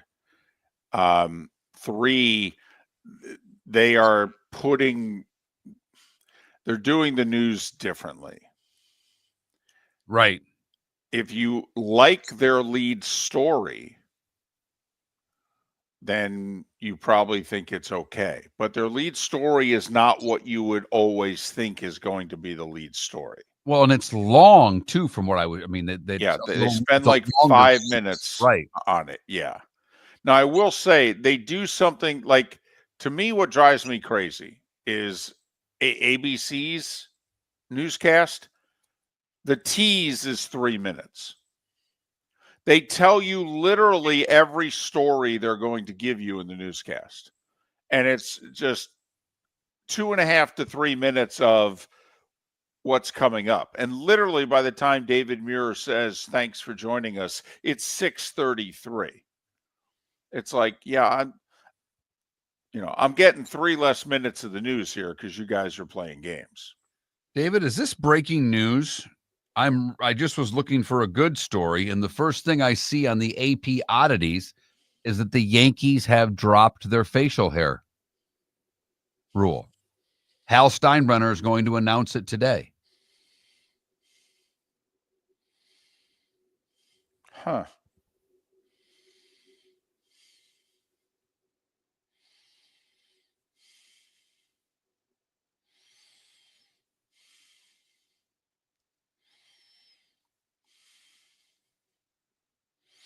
Yeah. Yeah. Yeah. Yeah. Posted on the post 8 minutes ago. Yep. Wow. I use every single news source there is out there, Lucifer, for a day, for the good, the bad, and the ugly. I use UPI's oddities. I use AP's oddities. I use the New York Post. I use both local stations. I use a website called FARK, FARK.com. Everything. Believe it or not, I work my tail off for what's a 2.5 minute segment, trying to find something that's humorous.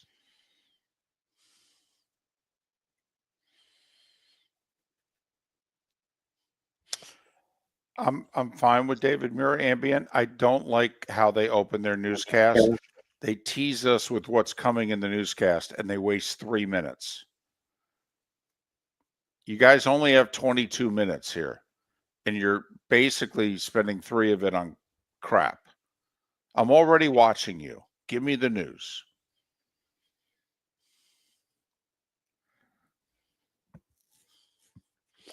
Lucifer, I'm just curious if you get your news from Fox. Okay. I mean, come on. You don't think that's propaganda? I mean, come on. We got to stop this. We got to start being adults again.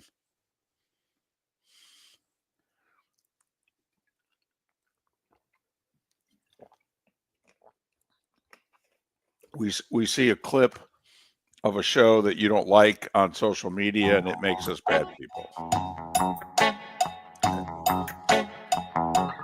You're listening to Miller and Moulton. And now, here's Mark Miller and David Moulton. 21 minutes past the hour. Miller and Moulton.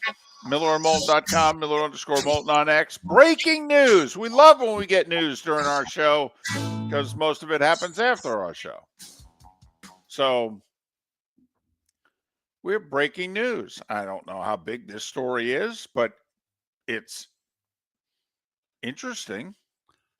It is interesting because of all of the, and I guess, this is actually a rule, but of all the kind of unwritten rules that are out there, and this was an actual rule that would always surprise us because this team would always make a move, sometimes mid-season.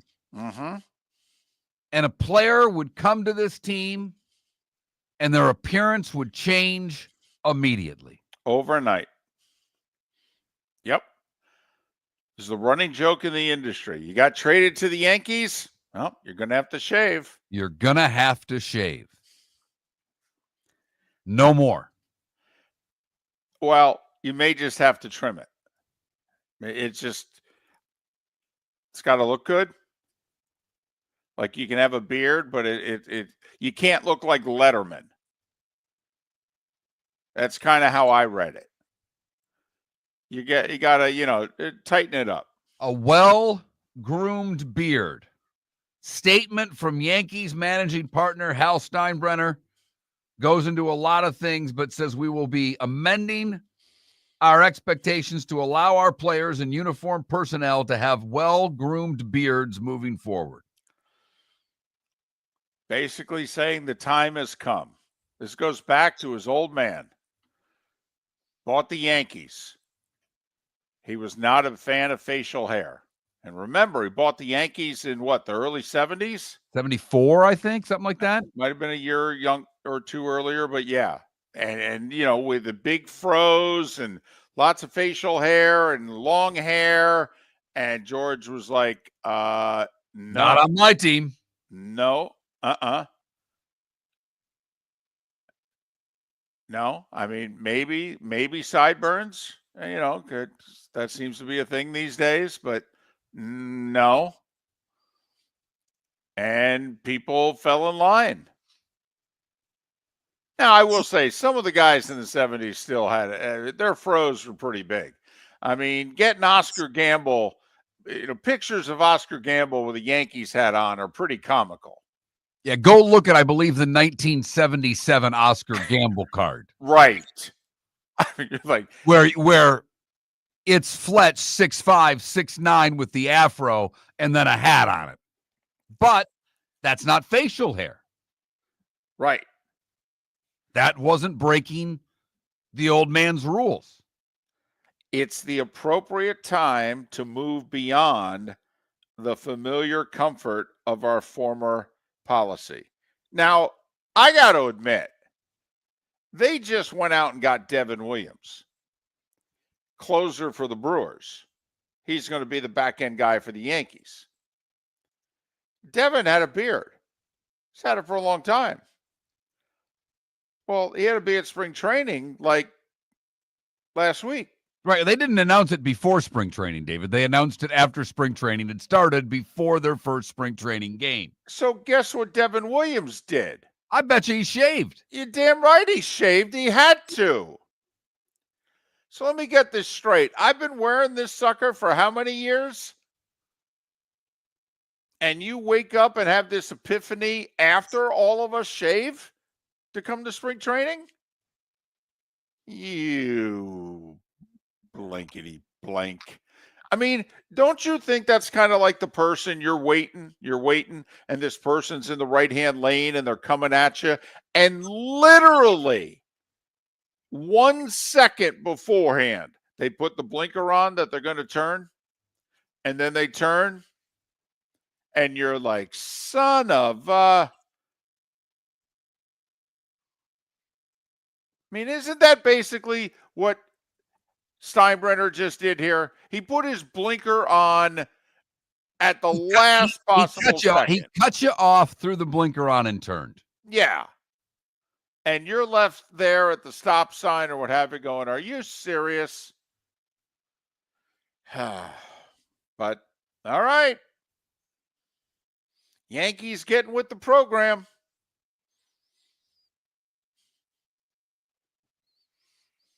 Now, see, I'm not a big beard guy. Occasionally, it looks like I'm growing one. That's only because I've been incredibly lazy. And there was a time a few months ago where literally with my one arm, I couldn't even shave with it. And my other arm wasn't my good hand, if you will. So I kind of went a couple of weeks without shaving because I was afraid I was literally going to like cut myself badly. But I understand it's a thing. A lot of people have facial hair, a lot of beards out there. I get it. Good for the Yankees. Getting with the program. Gonna be weird. It is. It's gonna be weird. Oh, we've never had a baseball card, or at least not in the last 50 years. Well, I mean, you think about that great Yankees-Red Sox series with the bunch of self-proclaimed bunch of idiots and all the facial hair and the long hair, how one team looked versus how the other team looked. Remember the Johnny Damon Red Sox card versus Johnny Damon Yankee card? Right. So it will be weird, to say the least. One other little thing that happened, I think it happened yesterday, that's already been solved, but apparently, I don't know if you caught this, not a good day for Carson Beck and oh, I know. Hannah Cavender as the two college athletes had their home broken into and their Lamborghini, Range Rover, and Mercedes were stolen. 2 of those cars were his. Her car was found. His have not been. Well, they have apparently arrested the person who was responsible for the thefts. He has confessed to the crime, according to Fox 7 News in Miami.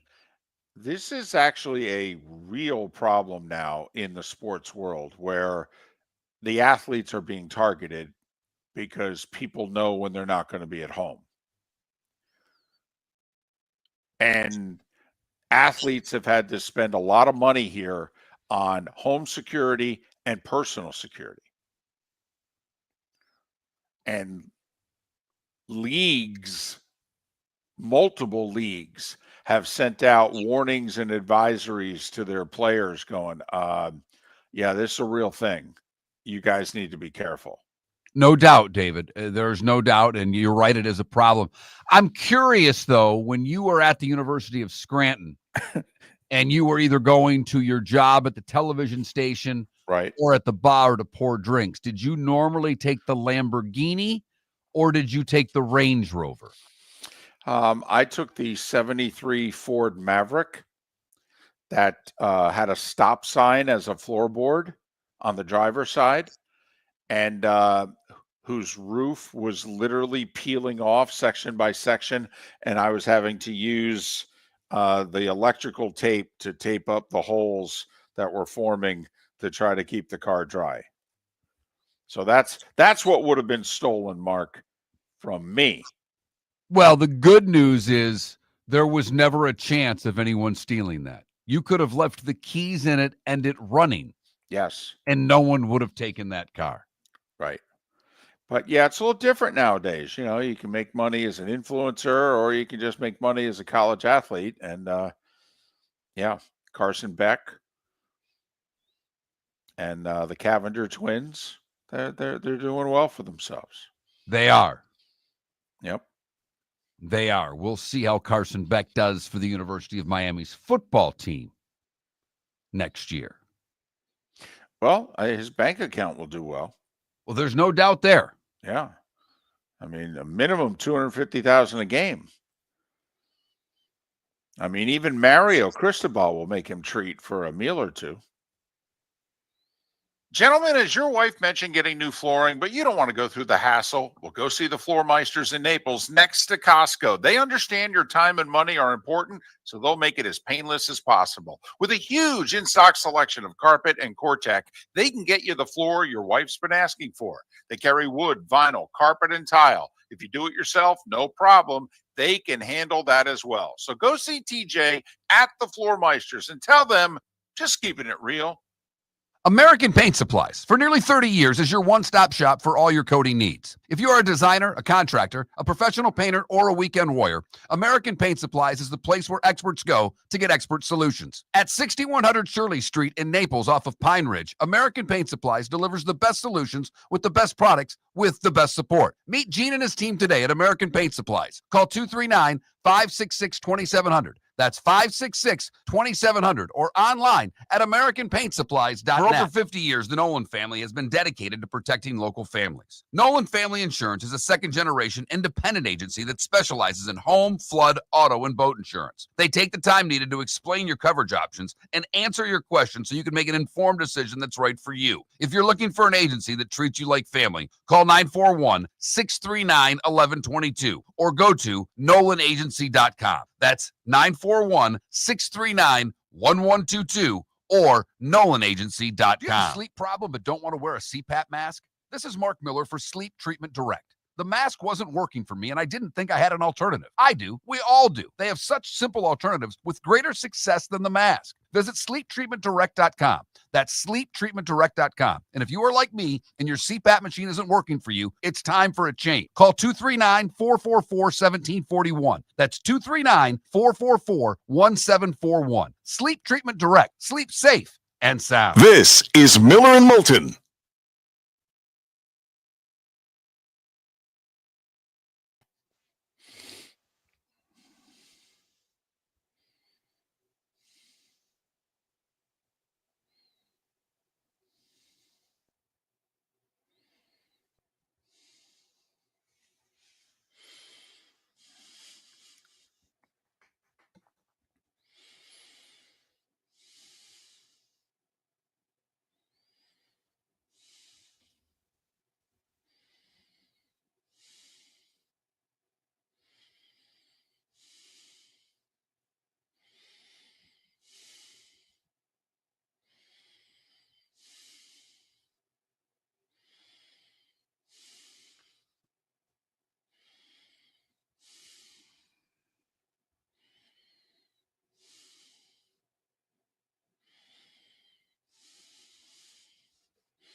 I don't know who the comedian was, David, but somebody, a newer Saturday Night Live guy, but apparently, they were all out last weekend and they all went to like the comedy club and basically they were all doing sets. So for $18, you got to see like Chris Rock, Steve Martin, David Spade, Martin, like they all did did sets at a comedy club.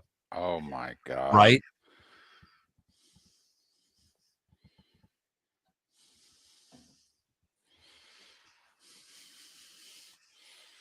Damn.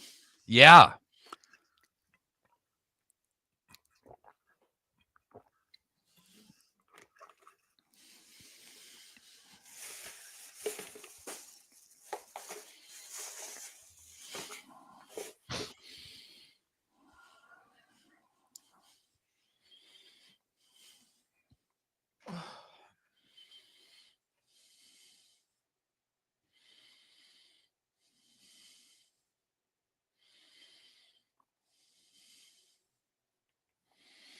Saw Bruce at the Stone Pony back in the day. Did you? Yeah. Could barely drink my beer.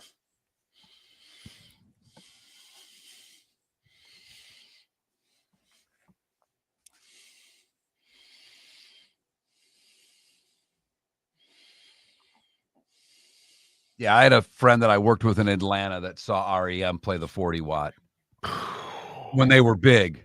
When they, Right. Michael Stipe got up there and said, "We're a band called Use the F Word, and we're going to play 10 songs." And then they played 10 new songs, and that was it.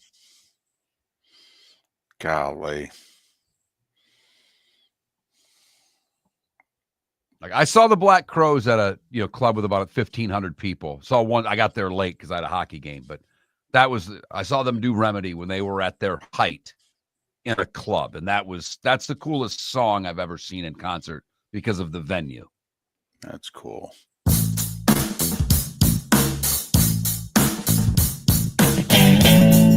Welcome back to Miller and Moulton. Text the guys what's in your mind at 21,000. That's 21000. And now, here's David Moulton.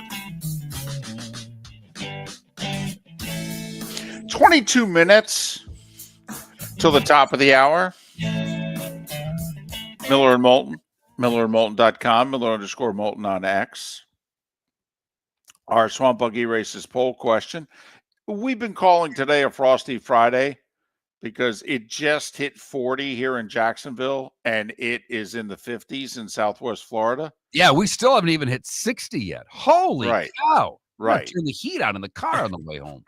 I mean, Mark is still threatening to wear pants when he plays golf today. I mean, that's how frosty it is, ladies and gentlemen. So we called today Frosty Friday, which got us thinking about, like Frosties and, the desserts at fast food places. So we kind of asked you, what's your favorite dessert? And you like blizzards a lot. And there's nothing wrong with that. Blizzard's taking the win today with 54% of the vote. The concrete mixer getting 32% of the vote. The Frosty 11, and it looks like one of you voted for the McFlurry. And there's no doubt we should have had the Chick-fil-A cookies and cream there instead of or the just Chick-fil-A milkshake. I get it. Yep. I missed the boat there. That's on me. But I appreciate the effort. All right. Swamp Buggy Races poll question. Go to swampbuggy.com. Swampbuggy.com. Week from Sunday, March 2nd. Final Swamp Buggy Races of this year. Swampbuggy.com. It's that time again, nearing the end, but not quite there yet. Here's Mark Miller with Today Was the Day When. Today was a day when, brought to you by Game Day Men's Health. Go to GameDayMen'sHealth.com where you can get 10% off your service just for mentioning Miller and Moulton, or call them at 427-3441. That's 239-427-3441 for their Bonita or Naples location, or go to GameDayMen'sHealth.com.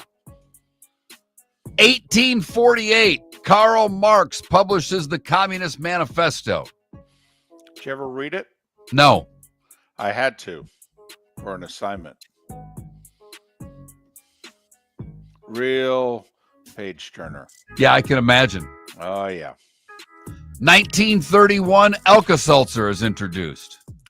Plop, plop, fizz, fizz. Fizz. Oh, what a relief it is. You know, Alka-Seltz are really good for hangovers. Really? Yeah. Never tried it. NASCAR was incorporated today in 1948. There you go. Rubbing is racing. Today in 1960, the biathlon debuts at the Squaw Valley Winter Games. Because for some reason, they needed to have a ski and shoot. I know. Did you, when you first found out about the biathlon, didn't you go, well, this is a hell of a combo? And people watch it. Yeah.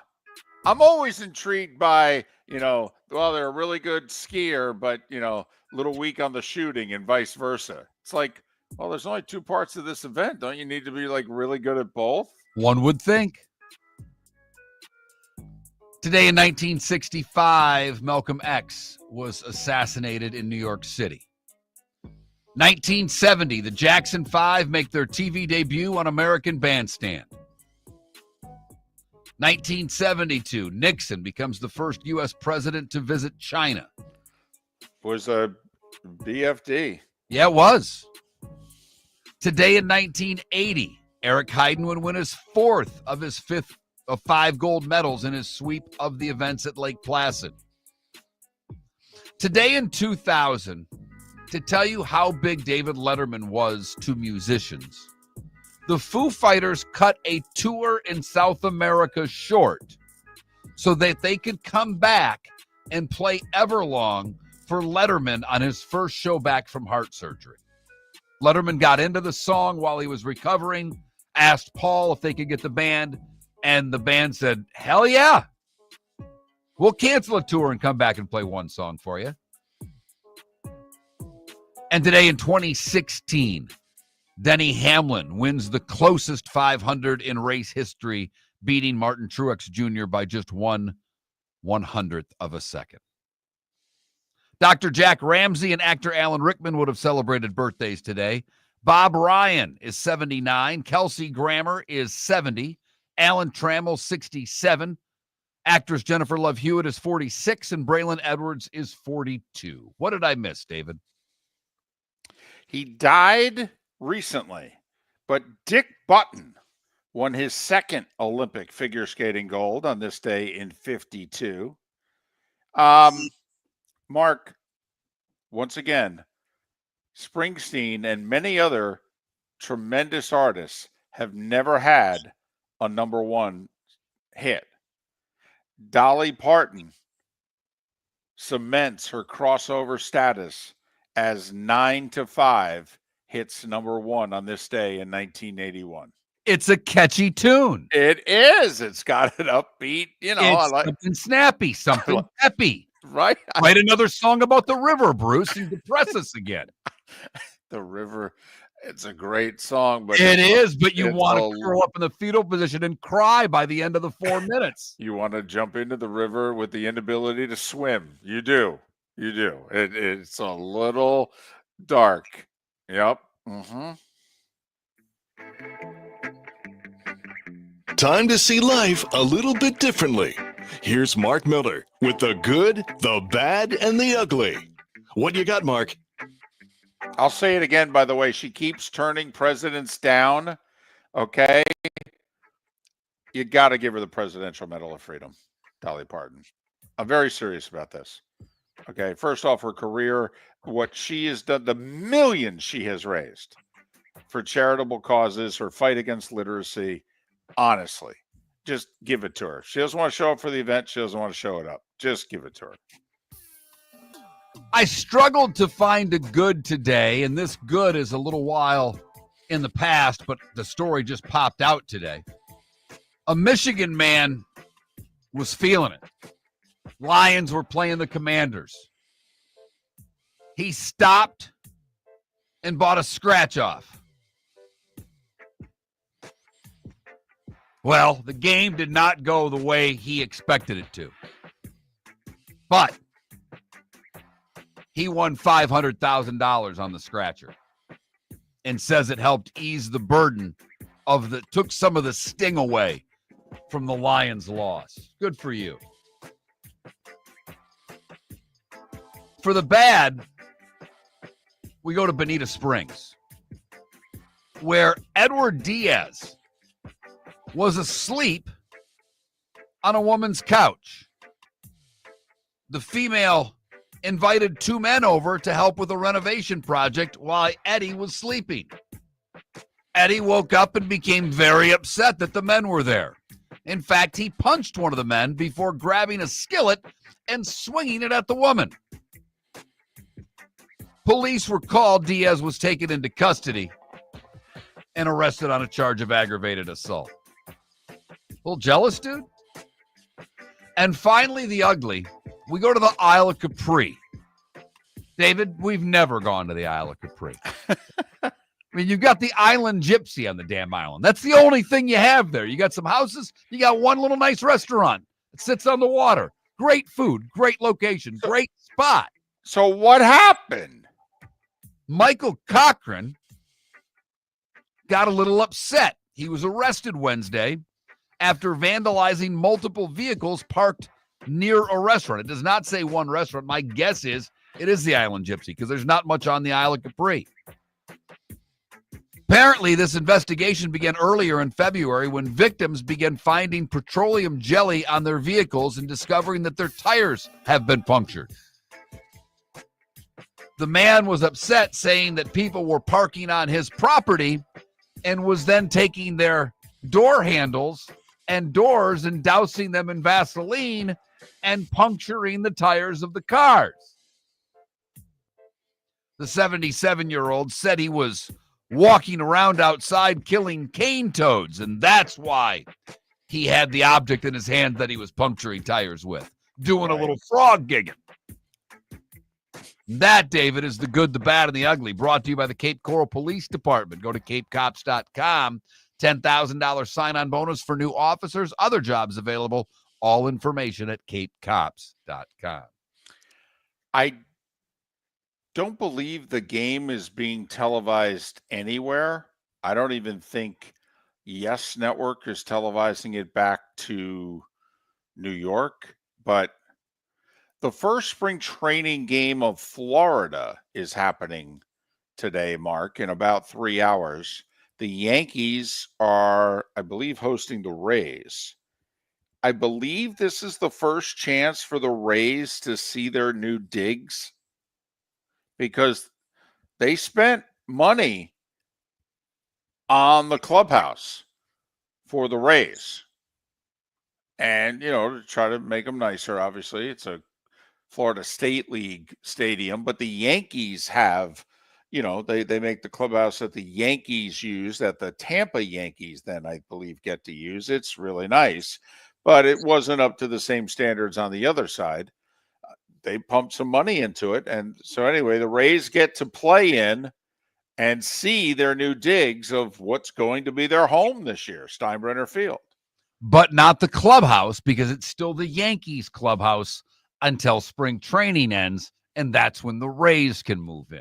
When the Rays and Yankees play at Steinbrenner Field this year, the Yankees will have the visitors clubhouse. So, college hoops tonight. This apparently is like the most expensive, most in-demand basketball ticket in Ann Arbor since the Fab Five. Really? Apparently this is a thing tonight.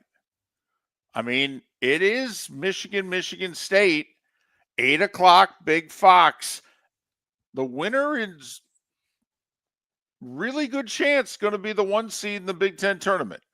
Really good chance the winner of this game will get to say, we're regular season champs. Now, to some people, that's still a thing. That means more to them than the 3-4 game postseason tournament they're going to play in Indy or Chicago or wherever it is this year. But anyway, Sparty's at Michigan. 8 o'clock tonight, Big Fox, first place on the line in the Big Ten. An hour earlier than that, because Mark doesn't like to wait that long for a basketball game to start. 7 o'clock, FS1, Marquette's at Villanova. It's a system play. Nova's a 1.5-point underdog. I don't know if there'll be a tip-off, but right now it's a system play. Now, Nova won for us last week on a system play. Remember, they upset St. John's. Be curious tomorrow how many system plays we have. Could be a bunch, but the lines don't come out until tomorrow morning. There are a bunch of games that look like they could be plays and could be really short spreads, 3 or less one way or the other. 2 of them for sure will be system plays. Illinois will be a home dog to Duke. LSU will be a home dog to the Gators. That's a guarantee. But the possibility, unranked teams home against ranked teams, Arkansas's home for Missouri. SMU also will be a system play tomorrow. I'll make you a bet. They're a small dog at home against Clemson. SMU really needs this win. They have no wins against, I believe, maybe one win against NCAA tournament teams. They've beaten everybody they were supposed to beat, have hardly beaten anybody else. Just a quick correction. Illinois and Duke's at Madison Square Garden, so that will not be a system play. Okay. At all. Gotcha. Oklahoma's home for Mississippi State. We're curious if Mississippi State will actually be a road favorite. Association tonight, Orlando is hosting Memphis. The Heat are on the road in Toronto. Knicks and Cavs. Pretty solid game right there. That's interesting. Both teams played last night, but 7 o'clock ESPN, the ESPN doubleheader, Knicks Cavs, followed by Timberwolves Rockets. Cavs are an 8.5-point favorite. Cavs have not matched up well with the Knicks the last couple of years. Knicks disposed of them 2 years ago in the playoffs in 5. So I think Cleveland will be taking this game a lot more seriously than the Knicks. Knicks also still a little shorthanded. So there you have it. Hockey gets back in action NHL-wise tomorrow. The tournament over. It will be a little slower paced than what you are used to. But I believe the Wings and Wild are 12:30 on ABC, and there are games all day long tomorrow in the National Hockey League. NASCAR after Daytona, they're in Atlanta. It's a fun track. See if anybody watches. Have a great weekend. It will be Mark and Trent on Monday here on Miller and Moulton. American Paint Supplies, for nearly 30 years, is your one-stop shop for all your coating needs. If you are a designer, a contractor, a professional painter, or a weekend warrior, American Paint Supplies is the place where experts go to get expert solutions. At 6100 Shirley Street in Naples off of Pine Ridge, American Paint Supplies delivers the best solutions with the best products with the best support. Meet Gene and his team today at American Paint Supplies. Call 239-566-2700. That's 566-2700 or online at AmericanPaintSupplies.net. Wine glasses never fall over until you get a brand new rug. Oh, no! Ketchup bottles act normal till you're wearing a new shirt. Oh, you kidding me? And rocks lie peacefully on the road till the day you get a brand new windshield. Then they fly up off the road and attack without mercy. That's why new windshields from Glass Doctor come with our windshield protection plan. Unlimited repairs and one replacement for 12 months. Don't just fix it, protect it. Glass Doctor. A neighborly company. Gentlemen, as your wife mentioned getting new flooring, but you don't want to go through the hassle, well, go see the Floor Meisters in Naples next to Costco. They understand your time and money are important, so they'll make it as painless as possible. With a huge in-stock selection of carpet and Cortec, they can get you the floor your wife's been asking for. They carry wood, vinyl, carpet, and tile. If you do it yourself, no problem. They can handle that as well. So go see TJ at the Floor Meisters and tell them, just keeping it real. Racing like you've never seen before. From Jeeps that bog down to the outlaw who will defend his title. At the final race of the season, we're going Swamp Buggy Racing. Sunday, March 2nd. Don't miss the Bud Cup Finals for the World Championship. Tickets including VIP tour and kids prices are available at SwampBuggy.com. Don't miss the season final. It's Florida's oldest racing tradition. Sunday, March 2nd at Florida Sports Park off exit 101 in Naples. Get tickets at SwampBuggy.com. The Cape Coral Police Department is growing. They are currently looking for police officers and are offering a $10,000 signing bonus to newly hired officers. If you desire a career in law enforcement, or if you are already in law enforcement and thinking about making a move to a better agency, think Cape Coral Police Department. If you're looking for a police department that is committed to excellence, that invests in the highest level of training, state-of-the-art equipment, and some of the highest compensation in all of Southwest Florida, then the Cape Coral Police Department is for you. Visit capecops.com. That's capecops.com. Mark Miller for Molly Maid. Why Molly Maid, you ask? Trust.